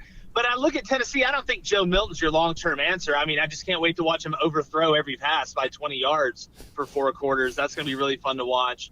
But you want momentum, right? Tennessee has built up a ton of momentum this year. At the end, with Hendon going down, you kind of lost a little bit of it. Now you can kind of recapture it. You can go ahead and put the last piece of the puzzle into what's been a year that's kind of brought you back into the limelight and the spotlight. So I don't think it's the end-all, be-all. I don't think Joe Milton's going to end up being the guy next year for Tennessee. But as far as Clemson goes, this could get Cade Klubnik off to a very nice start going into 2023 because he seems to be the guy. Jake, you tweeted out a couple of days ago when Jaden Daniels announced that he came back to look out for LSU next season. What do you make of the momentum that LSU is riding here going into the bowl and into Brian Kelly's first complete offseason?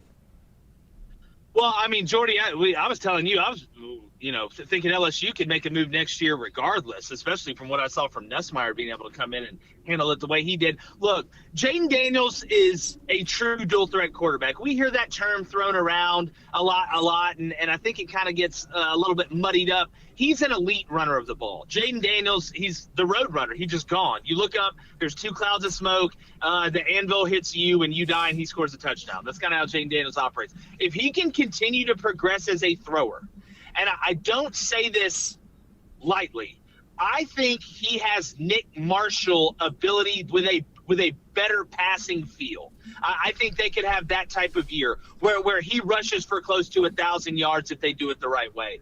To me, he's one of the most dangerous players in college football. I think Brian Kelly, it was his biggest recruiting job to keep Kayshon Boutte and Jaden Daniels together. You want to be the roster next year, and Mason Smith is coming back, correct? Yes. Yeah, I mean, let's be honest. As long as he doesn't dance in the first, I bet he never even goes to another dance. I bet he doesn't even let his kids go to dances. I'm talking about Mason Smith. Oh, I bet. All this stuff. I bet he doesn't celebrate again. No, he'll never celebrate. He won't even do birthdays anymore. He'll just go Jehovah's Witness route. No birthdays, no Christmas. Let's just treat everybody good. So look, I think LSU has a chance. I think they could be a playoff team next year. I think LSU versus Florida State is a matchup of 2 playoff caliber teams. That Florida State game, guys, with Jordan Travis coming back, the roster they have coming back, Jaheim Bell, that's going to be an absolute balls-to-the-wall backyard fist fight, and I'm so here for it. I love the Florida State matchup. That's what I'm saying. No, I'm talking about in their bowl game with Oklahoma. They're going to murder him, Jordy. But the chance for to get to 10 wins for dude, Mike Norvell. Yeah. Everybody talk about Deion Sanders, right? Oh, Deion Sanders should go to Florida State. Deion Sanders should go to Florida State. Mike Norvell's got that place cooking right now if you really look at it. And you look at Clemson kind of falling down a notch in the ACC. North Carolina loses Phil Longo. I know they're returning the witch that is Drake May. But right now, man, it's hard not to look at Florida State and go, that's the best team in the ACC going into next year. What have you made of of Hugh Freeze in his first couple of weeks on the job, including the recruiting cycle he just closed up? Yeah, I think he's done a really good job, man. I mean, you look at the staff he's able to put around them. They're adding pieces and adding pieces and adding pieces. So, it's going to be tough. You need to win eventually. We know that, right? To be able to get all the momentum and push Auburn to where Auburn can possibly be, you need to be able to win. Talk only goes so far. But I think that's the difference in Hugh Freeze. I think Hugh Freeze understands how to win at this level, but they've got to get offensive linemen. That's what it's going to come down to. But I like it. I give him a B+ so far. Jake, great to talk to you, man. Thank you for the knowledge as always. We'll talk again soon. Sounds good, guys. Appreciate y'all. Hope y'all have a happy New Year. You too, man. Happy Chinooka. There he is, Jake Crain, checking in this morning, talking a little college football, including Hugh Freeze in the first couple of weeks since he's been down on the job on the Plains and what that's been like as far as the return goes for Auburn. We will talk more about the bowl season and college football in particular with our guy Kyle Caskey coming up here in a couple of minutes, where Caskey will break down LSU. We'll also take a look at Purdue as the Boilermakers are getting prepared for January 2nd as well versus LSU. They'll be doing it without their head coach as Jeff Brom obviously took the Louisville job. Brian Brom's going to be the interim head coach. Drew Brees is going to be on the sidelines. He's gotten a waiver to recruit for Purdue, so it's going to be a different time right now with You remember what's how hard it going used on. to be able to get that waiver? Oh, man. And like LSU was fighting tooth and nail to be able to. Who was GM? Austin Thomas. Yeah. For him to be able to recruit because Pete Jenkins wouldn't go on the road, and it was a whole to do to be able to do it. Now Drew Brees just walks in after getting struck by lightning, and he's like, "Oh, I need a waiver." Like, cool. Brees. Just the water parts for him when he walks, man. Tap the rock twice. That's right, man. Katie, tell them about Dead Soxy. Dead Soxy, use the code Jordy to get up to 35% off. Get your purple and gold socks just in time for Mardi Gras, actually. And I think they'll be sending us a better deal for that, too. But you can still use the code Jordy right now. deadsoxy.com. We will be back with Coach Kyle Caskey breaking down college football and talk to him about this LSU Purdue bowl game coming up here on January 2nd. Get his thoughts. All of that and more coming up here on the Jordy Colada Show, driven and powered by Ghost Chevrolet.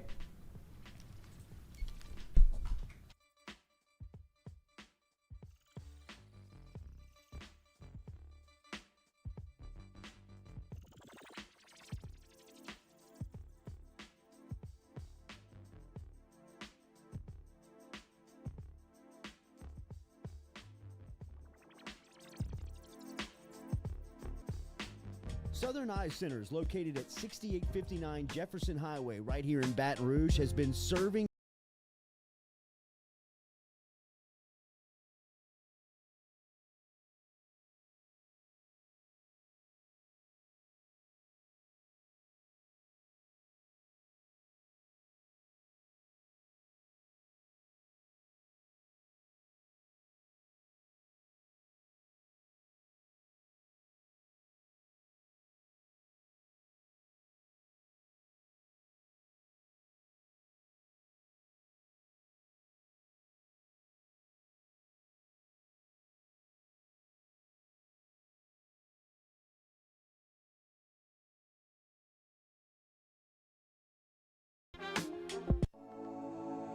Looking to book a dumpster but no idea how? We've made it quick and easy for you.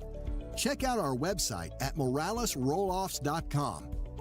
Let Morales Rolloffs know your desired delivery date, and finally, provide your contact details.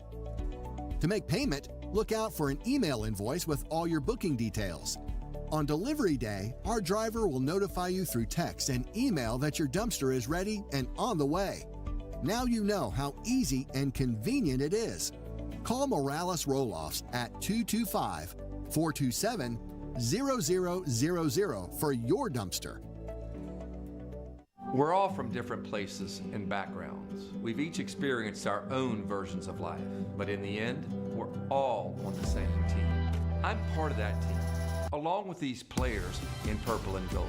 Kayshawn Buddha, Malik Neighbors, Miles Frazier, Kyron Lacey, Greg Brooks. Whether on the field or in the courtroom, your team matters. So join our team. make a difference. Bet. Let's get it done. Hey Baton Rouge, when traveling through Natchez, Mississippi, whether you need to fill up your vehicle or your belly, stop by Go-Mart and On The Go Deli. Go-Mart has clean restrooms, community coffee, an awesome beer cave, and a great selection of anything you might need on your trip. So stop by Go-Mart at 4 Sergeant Prentice Drive as you're entering Natchez on the left, and visit Tom and Wright Granning and their awesome team at Go-Mart. In a wreck, Gordon McKernan Injury Attorneys is ready to go to work for you. Come meet your team. I'm your intake specialist. I coordinate your case and connect you with your attorney and paralegal. That's us, your legal team. Here you go. Thanks. And we'll fight to get you every dollar you deserve. I'm your settlements and disbursement manager, and I'm here to get you paid on time. I'm attorney Gordon McKernan. Put our team to work today. Just call us. Get it done.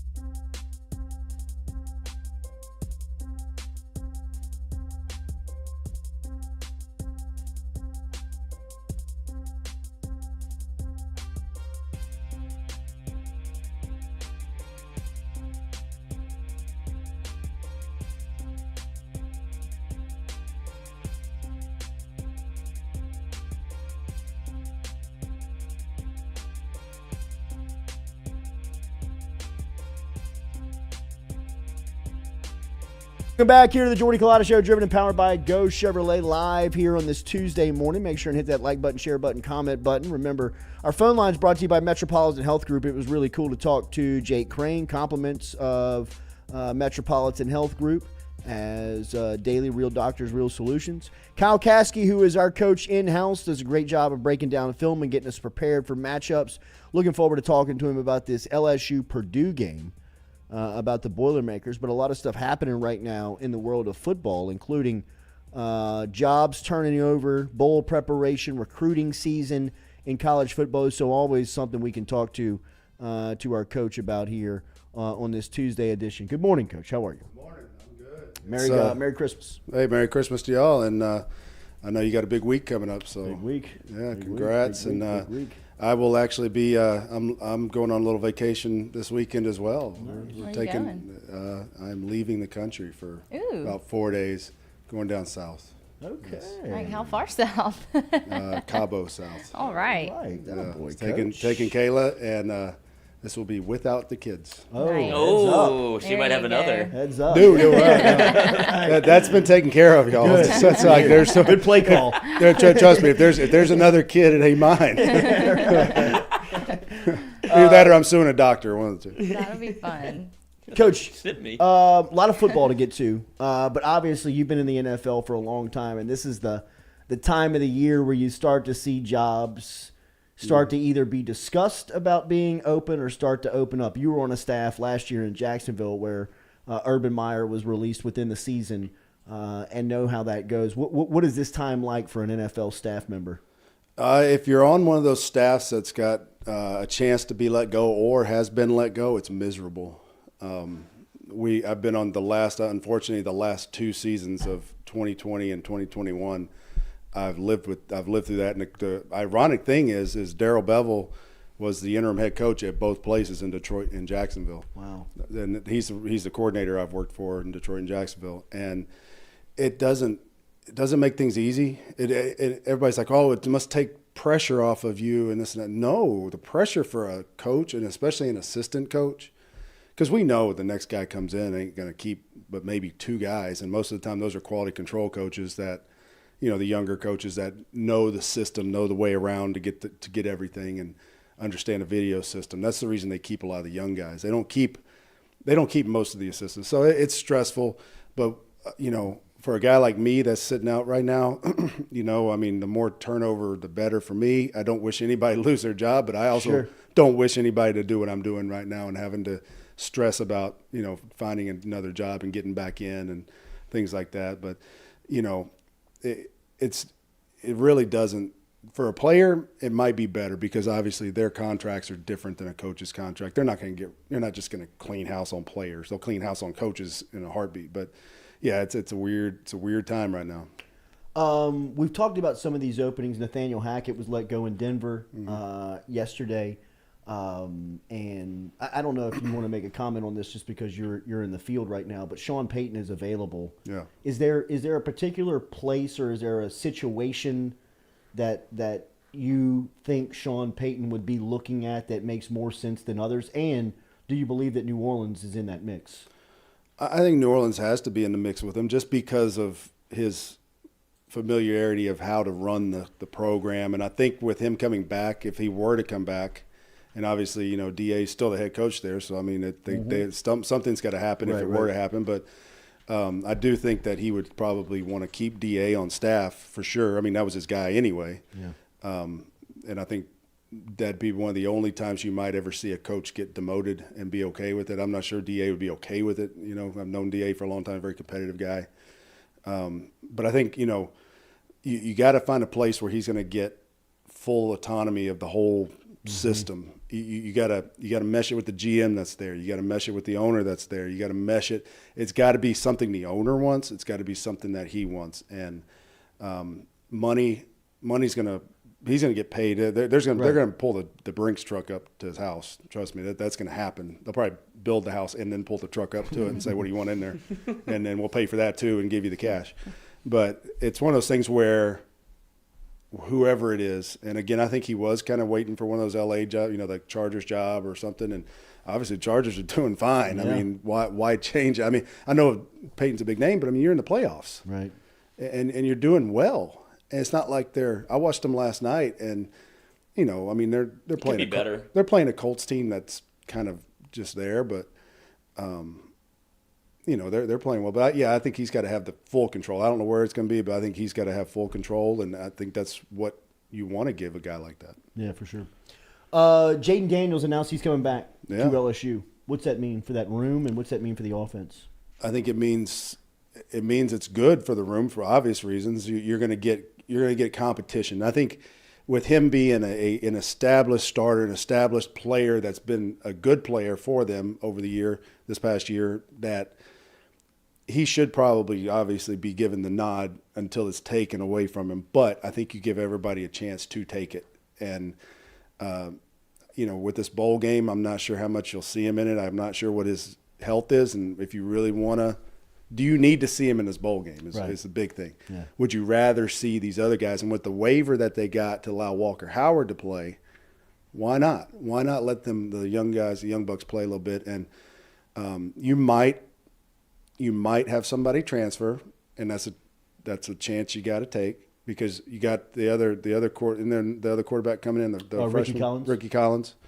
So you got another guy coming in. So there's only one quarterback on the field unless you're just really, really sophisticated in your offense and can pull off putting two quarterbacks on the field. Which do you think that Jaden almost wants to be able to play so you don't see more Nussmeier? Would he you talk about giving the nod, and that would be the next year, I'd imagine, where he's like kind of the incumbent and he gets the chance to keep his job. But for where they are right now, he would almost rather play than see.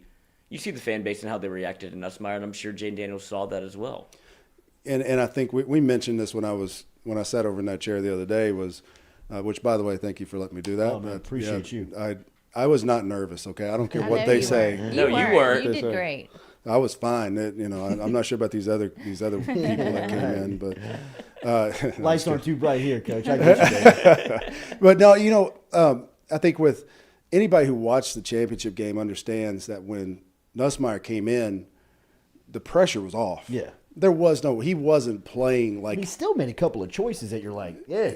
What are you looking at? And it's like I broke down Philadelphia Eagles offense while you were gone, and one of the things that Jalen Hurts is doing is he's just chunking it sometimes and throwing dangerous passes. Well, that's what Nuss was doing the other day, and some of them worked, and obviously some of them didn't.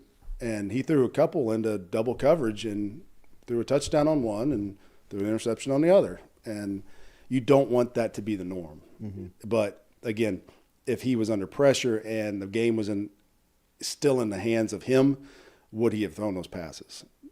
That's where that's what you got to figure out, is can you pull the gunslinger back a little bit, as opposed to Jaden Daniels, where you wanted him to start shooting the gun a little bit more, And I agree. I think that's a good point, Lloyd, is that he might not want to let them play in this game.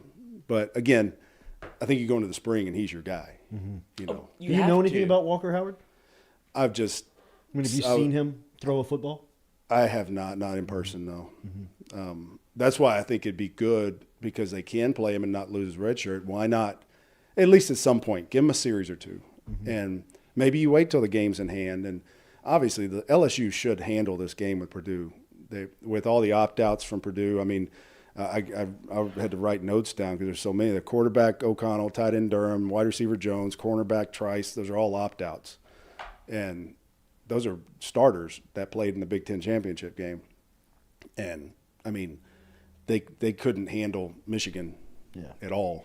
I mean, I know they were kind of ahead at one point early in the first half, but they they could not handle that level. They played in the worst half of a division or worst half of a conference in the nation. If you took what is it? I don't even know what they're in, the west of the Big Ten or whatever they're in.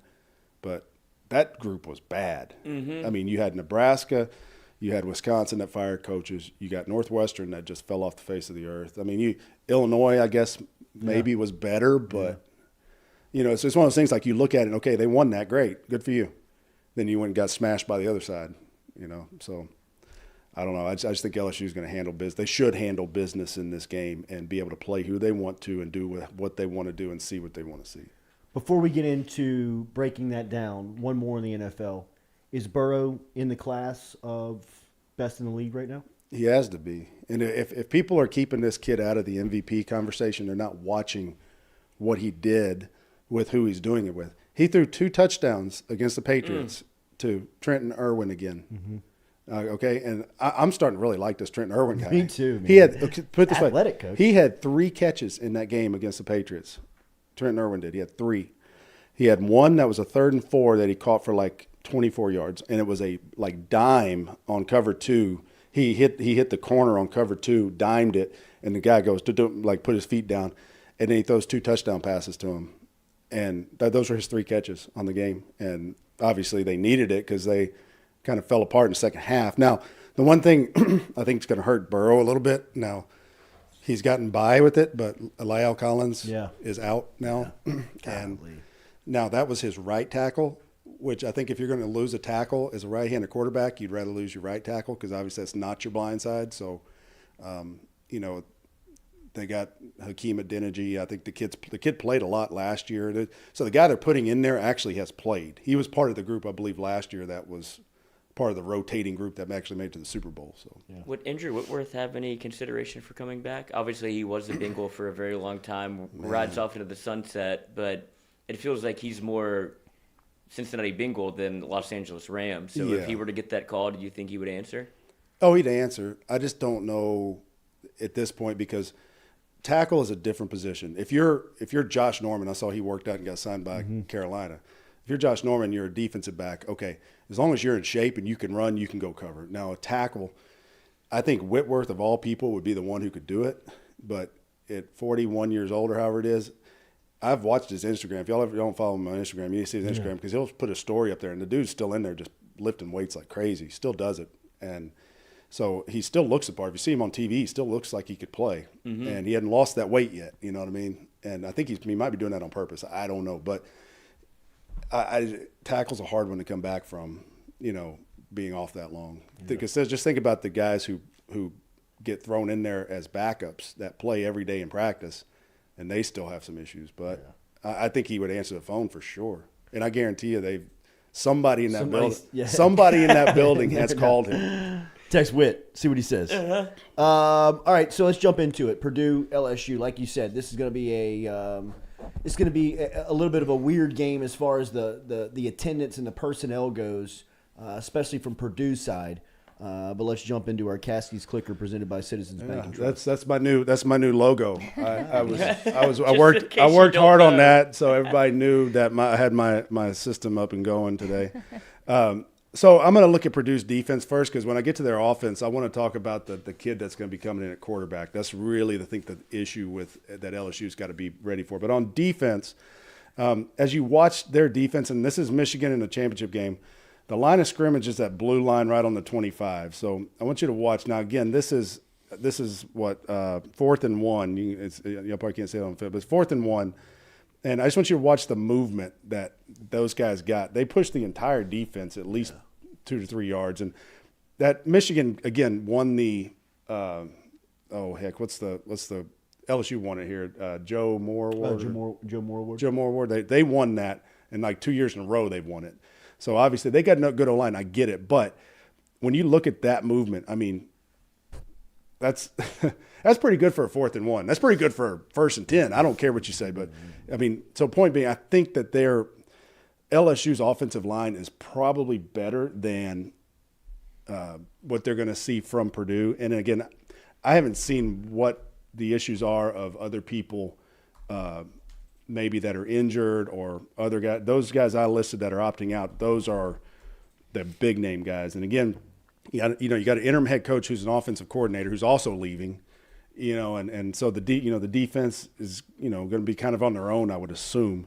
The new head coach is a defensive guy though. So maybe he's come in and had a little influence. You never know. I mean, that's just how they work, but they're going to stay in the back, but they're going to say what they need to say. But watch this play. So this play reminds me a lot of, if you watch, this is the last play. If you watch Josh Williams over the year, they're going to bring this guy back, and they're going to run this straight up the middle. And really, this is what you see Josh Williams being so good at. And I think LSU's guys break this tackle. I know Michigan's got, I don't even think this was their best guy on the year. So, but there's things that they're doing. And if you watch this again, all this is it's a tight end coming back. They're just zone blocking up, and then he's just going to hit it right up in here. And Josh Williams has done this play. I've seen Josh Williams run this play 1,000 times this year. And even the other guys, John Emery and those guys have done the same thing. This play will look exactly like something you've seen Jaden Daniels do. They're going to bring this tight end around and block for the quarterback. They're going to do a read zone. There's in the pistol, but this is Tua's brother right here. I can't think of his first name, but so they're going to read this guy. He's actually going to go around here and block this guy. And obviously we've seen Jaden Daniels score on this play. So, and it's a simple play. But again, like this guy right here, this guy does this. Nobody even touches this guy, and he doesn't make the play. And he's slow as molasses. So that's what I'm saying. You talk about reading guys and doing things with Jaden Daniels, even Nuss. Even these guys, those guys can run. Mm-hmm. So now these are some things that I've seen LSU do. So these are going to be some counter plays, these double polar plays right here, and these are what LSU is good at. And you'll see it from, I believe this one has the end zone. I think this is Penn State here. No, that one didn't have the end zone. This one I believe has the end zone. So this one they're actually kicking and pulling both of the backside linemen. And if you see this, watch this. They're running this guy out. It's a pretty good little play by Michigan. So if he wanted to, he could actually throw it to this guy. So I wouldn't be shocked to see something like this, because there are plays that you've seen, that little flat route that Jaden Daniels will pull the ball off the run and chunk it to the flat. Yeah. And LSU could put that in. They could put that in easily. But there's some counter plays and things that are happening. Sorry, I thought I had the end zone of those. So anyway, those are counter plays, but those are something that they're doing well. So you can see right now, if I'm seeing that, I promise you Brad Davis is watching this film going, okay, we got this play in. Let's let this play roll. The next thing I got, this is they're playing what looks to me like cover three. It's hard to tell off of this, but they're going to end up running like a switch, kind of like a switch go right here, and you'll see it right here. See, he comes up here. He's in the flat. They had another guy from a different angle that was over here, but you can see they got the flat player here. And really just here's the other guy down here. So you had a guy down the sideline, you had a guy going here, and you had a guy in the flat. So it's really what we call switch. It was swag, switch Aggie, all go, AG, all go. But this guy ended up just wide open. There's your third player back here. And so I think they've got issues, because I'll show you here on the next play. Here's that look at that switch right there. And they just get lost. And you can see where the guy that was covering the outside right here, this guy back here, see this guy plays off and sees the flat, and it just falls off the coverage. So there's and that's what you try to do. And again, that's what happens when, if you have drop, like you don't match zones, if you just have spot droppers and things, that's where you can find holes in these zones. Now this is a scramble drill, and you can't really see it from this angle, but you'll see it from the other angle. That when he scrambles around here, they don't really keep up with their guys very well. So you'll see this from this angle right here. McCarthy's a player. This guy can sling it. He can play. I watched a bunch of plays of this game, putting this together, and that kid, like his release is. He's a legit. He's a 5-star kid. He's got some zip. But if you watch, I would just kind of watch this grouping of guys here, and how they just kind of. You kind of see where he lost it. He's just going to run into. There's a big void right here, and nobody really follows my man back in that void. And there's your guy still. He's rallying back to him. It's kind of hard to see. He's in there. And there's a guy here that's just kind of hanging out. But you got other guys. It's just. I think with the amount of things that you're seeing from. Nussmeier and Jaden Daniels, and I guess Walker Howard probably does the same thing, but they make a lot of plays that are unscripted. And I think that's going to be one of those things. You're going to watch this game, and you're going to see a couple of big plays, maybe touchdowns, come off of when the quarterback starts to scramble. And, I mean, obviously, I think these quarterbacks can run. LSU's quarterbacks can run it against them too.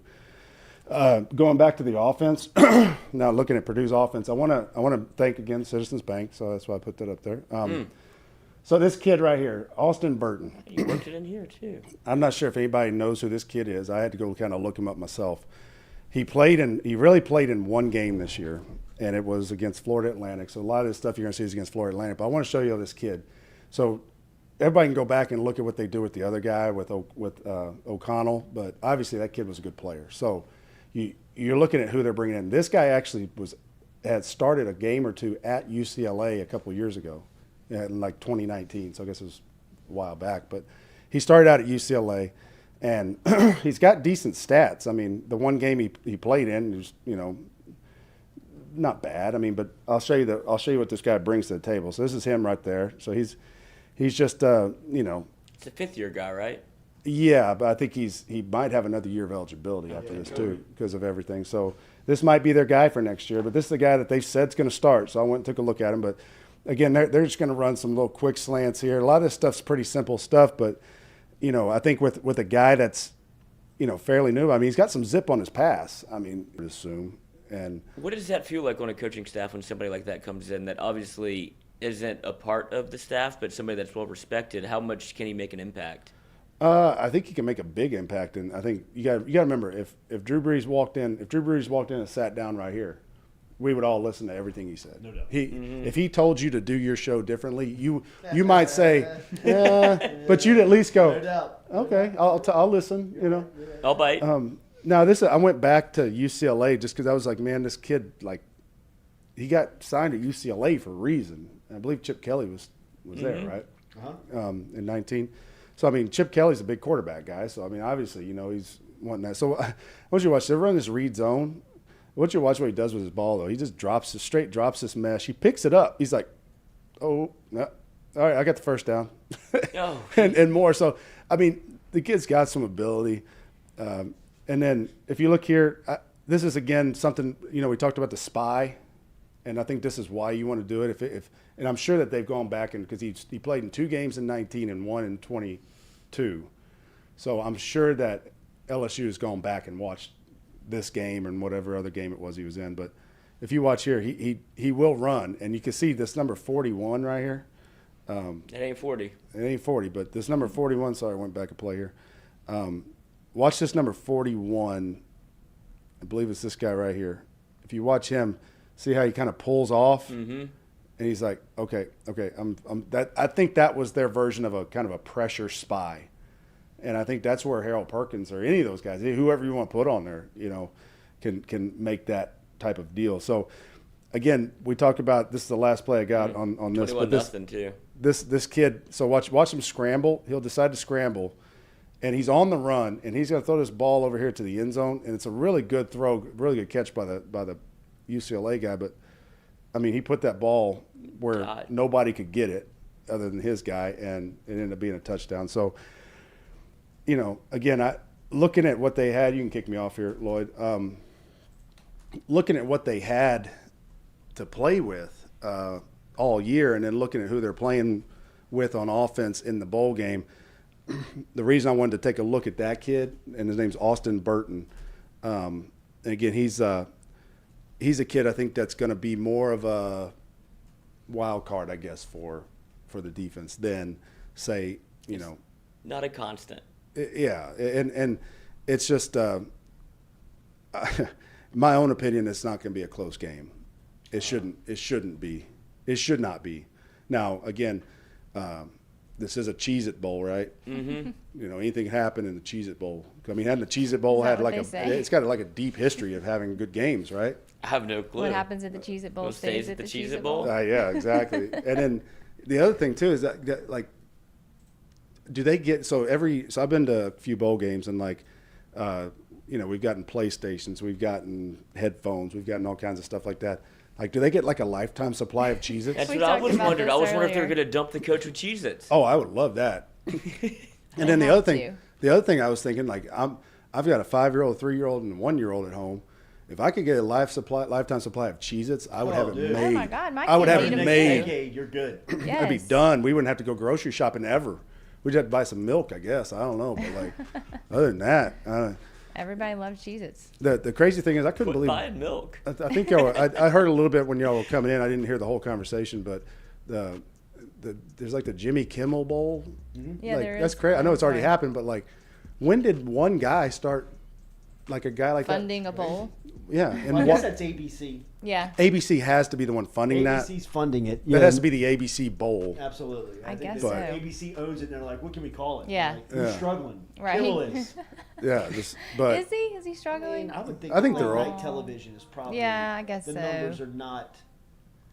I think they're all struggling. Yeah. They're trying to get in the college football game. You're not marketing to that Right. like you Demo. used to. Right. I mean, they're That's not getting true. Letterman and Leno type rates That's No. true. anymore. I mean, you got to think who started the late night stuff was like Johnny Carson, Yeah. and you got to think back then the people that watched late night TV were probably, my age, I would say, kind of more in their 40s and 50s, and then like now it's like who's watching late night TV anymore? Nobody really. You're streaming on That's whatever true. else you're streaming on and watching.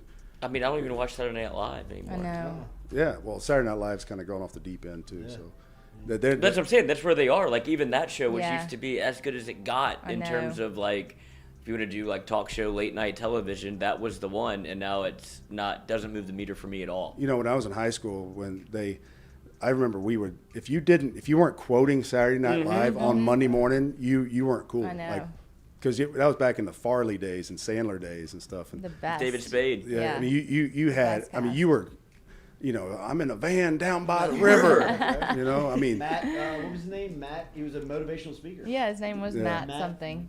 Foley. Matt Foley, That was that's it. right. Matt Foley.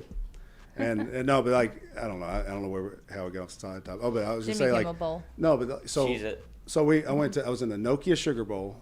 Nice. We did not get a Nokia. Nice. Did What'd not you get a get? Nokia. That's where we got a lot of swag, like a lot of bags. We got the headphones that had the radio in it with the antenna. Mm-hmm. You got to remember this was the What year? season of '98, Well, yeah, if So- Nokia was still the sponsor. and It's basically a but phone. we went to the Cotton Bowl, and the Cotton Bowl was Eli Whitney. I can't remember who it was that year. It might have been Goodyear, might have been something Probably like that. so. I think Or it was Michelin. It was one of the Michelin. It was one of those tires, but I'll say the Cotton Bowl was the best as a player and as a coach. As a player, we got the first PlayStation because that was '97. Oh, wow. Everybody got a PlayStation. I think I mentioned this on the show the other day. And then I went back to the Cotton Bowl in the 2009 season with Ole Miss, and the whole week was just amazing. And I just think there's now how many bowls are there? There's freaking 50 bowls. Yeah, there's a lot. Or something. Oh man. There's no way that these sponsorships are giving out as much as they gave us back in the day, because there are not as many people watching these games. I remember we used to have, it was like, I loved bowl season because every day there was a good game on. Mm-hmm. Yeah. Now it's just kind of like, It's like all a right, preseason game. there's something on. Everybody's cool. opting out.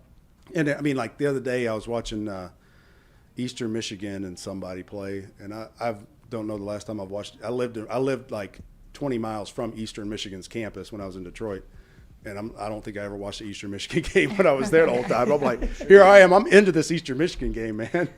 But yeah, it was the Boise. It was the famous Idaho Potato Bowl. Yeah. They'd dump you with French fries in Yeah. that one. That's not a bad deal either. Now I don't know if you want to eat the French fries off the cold turf when it's done. No. I've seen Yeah, that'd be weird. what's like spit onto those Oh. fields, and I'm not sure you want to eat anything off of a field. Snot rockets. That's Yeah. another.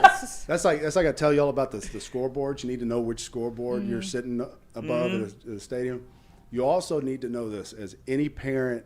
If you have a little kid that's on a turf field, and they drop something on that turf field, just throw it away, man. Just go Oh, get some. God, it's that So bad. much dip spit. It's I mean, you got everything on. You got to throw all that. When somebody throws up on that stuff, they just bring like the Gatorade squirt bottle and just squirt it down Yeah, right. into. Yeah, right. It does. They don't come out there and like vacuum it up. Oh, just It is- chunks living in there. I mean, it's your college dorm carpet. Yeah. Oh, see, I was thinking like mine. kindergarten, whenever they have like the sawdust, that yeah, smell, so when you and threw you're up, just like, they just dump it over Kind of. it. It's almost like the same as when I walked in here with dog shit on my shoe. Yeah, that rubbing was it a on bad the carpet. day. Similar to that day. It might have been. very It might similar. have been the rat. Yeah, that's right. It might not have been your fault. If the rat's caking like that, we got a big problem. Oh, Yeah. dude, he told me. Who's our guy? Shelton. The rat had 2 packs of peanuts that he stowed away. He took 2 packs and carried them into his that's little. kind of cute, actually. Well, how strong is he? Obviously very That's strong what if I'm he's saying. taking a whole pack of peanuts. He had 2 of them ready to go to war. Shelton also said your peanut trail most likely led him back outside and out of here. So you saved the day. Lloyd. I mean, And you the saved Hansel Greg's and Gretel life. them. You Well, saved you Greg's got life. something to go to. You got a backup plan. You could be like What, the Pod Piper. Yeah, well, you could be like, Ace Ventura. You know how he always called the birds out and different things. You got to wait to get white. Come to me, my jungle friends. How do you know that movie so well? Dude, me and my college roommate watched it over and over. Hey, I do have one more thing. If anybody has seen the Patrick Mahomes State Farm commercials, Lloyd, you missed it, bro. I know I've told you that before. There's multiple ones. He's playing the saxophone in one. He's the guy. The other guy. I'm telling you, man, you missed your. That would have calling. been You missed the whatever Next day Halloween. whatever day they did casting on that one. You should have been there. Fucking A. There you go. He's probably making bank. Yes. Killing, bro. Yes. Extended cut. No, that's what I got today, man. It's Christmas, man. I'm Do we still believe over there at the Caskey we house? still believe. Yeah, hell I yeah. still believe. Oh man, you got a lot of you got all believers. Oh out yeah, there. and it was fun this year. We the crazy thing is Santa. I didn't realize Santa was a type 2 diabetic, so like, he didn't eat all of his cookies. So, but he did take bites out of all Santa's of them. probably on Ozempic like everybody else is. Yeah. He's looking good and lean. But it I was have to take it. It was interesting, and then the fun thing is it's always, what do you get a 1-year-old? And there's this little like ball, that balls, and you drop them in, and they roll down the things, and It's like shopping for an animal almost. It's kind of like I bought one of the those for my marble nephew, race, but it's a bigger. It's more of a golf Price is ball Right, size. the Plinko game. And that kid he stood there and played with that thing for hours. Like, instead of him running around the house tearing up the house, he stood there and played. I was like, whoever made this, I would have paid $1,000 for this toy. It's $8.99. Oh, it probably was. I don't know who got it for wasn't us. that I think much. I my bought sister one. might have got it for us or something. But like, But did you have to put it together? oh, it was real easy. It was just big Okay. pipes, like big PVC looking pipes, and he just drops it in there. Click, click, click. And it's like, okay, I'm good. So, Nothing Agricultural better than mechanical finding the toy college. that'll keep them distracted for an hour. well, that and Santa brought the older 2 boys a new Mario game for the Switch. So Okay. They were occupied as too, much then. as much as we try not to let them play all day, the It is a great babysitter. The last couple of days, that Mario. Switch has gotten its money's worth. Yeah. Out of it. Oh man, they played the. I was at a party for I guess Christmas Eve, and they played Mario Kart for they pulled out the Switch, and we were gambling on Mario Kart, and I was like, this is where we've gone. I had a little in. I knew the guy that was playing. I was like, he doesn't lose. So this we have game enough very control. often. We have enough controllers Made to $60 actually put 5 people. We have enough controllers now to put 5 people on Oh my Mario gosh, Kart. that's fun. Oh, wow. And we I got love we Mario got Kart. 4 going the other day, and I mean it's pretty cool when you get all these people up on the screen, and it's just like Competition overload. Tuesday. It's just like major overload going on up there. These kids are just like, whoa, that's how ADD gets created. You're like, hey, which one am I again? I took the mushrooms. I'm number 4. Bottom right. All right, Coach. Merry Christmas. Happy New Year. Enjoy Mexico, bro. Thank you. You deserve it. Enjoy whatever you decide to do with your life from here on out. Thank you. Jeez, what is that? Thank you, Coach. You've already been there. You've already Now been there, get so into you the know. game. You've already been there, so you know. Right. That's Yeah. right. So, I've always said if this appreciate the pep. if this one don't work for me, I ain't going back. So I'm just Everyone game. says that. You go back. Yeah, It's I say undefeated. it's been a hell of a 10-year run. Yeah. Yeah. No, I'm congratulations 10 though, years for out. real though. Appreciate It's you. I'm glad we all need somebody in our life to keep us straight, right? doubt. It's, No doubt. if I didn't have Kayla in my life, trust me, I don't know what I'd be doing, man. Caskey's clicker would be a whole different segment for sure. There's clicker a whole lot of ways. Good to see you, brother. All right, man. You too. All right, man. Merry Christmas, Happy New Year for everybody out there. Thanks for being with us today. Make sure and hit that like button, share button, comment button, as we will be back with you tomorrow morning at 7 a.m. We're going to talk to Brody Miller from The Athletic, as Brody's got good write-ups on LSU's bowl prep, on how LSU finished the recruiting season. We will jump into all of that and more tomorrow morning. And then today, remember, we've got Hold the Rope coming up tonight at 6 p.m. As far as our programming goes, we got Nick Diaz coming up at 3 p.m. for Out of My League, just like we do every Monday through Thursday. And back on our schedule tomorrow, Roger Cador's Chopping It Up with Cador will originate tomorrow since they didn't go yesterday, and Will Wade's podcast will just pick back up on Monday and have the week off here. So enjoy the week. We'll be back with you tomorrow morning at 7 a.m. Hit that like button, share button, comment button, and have a great Tuesday.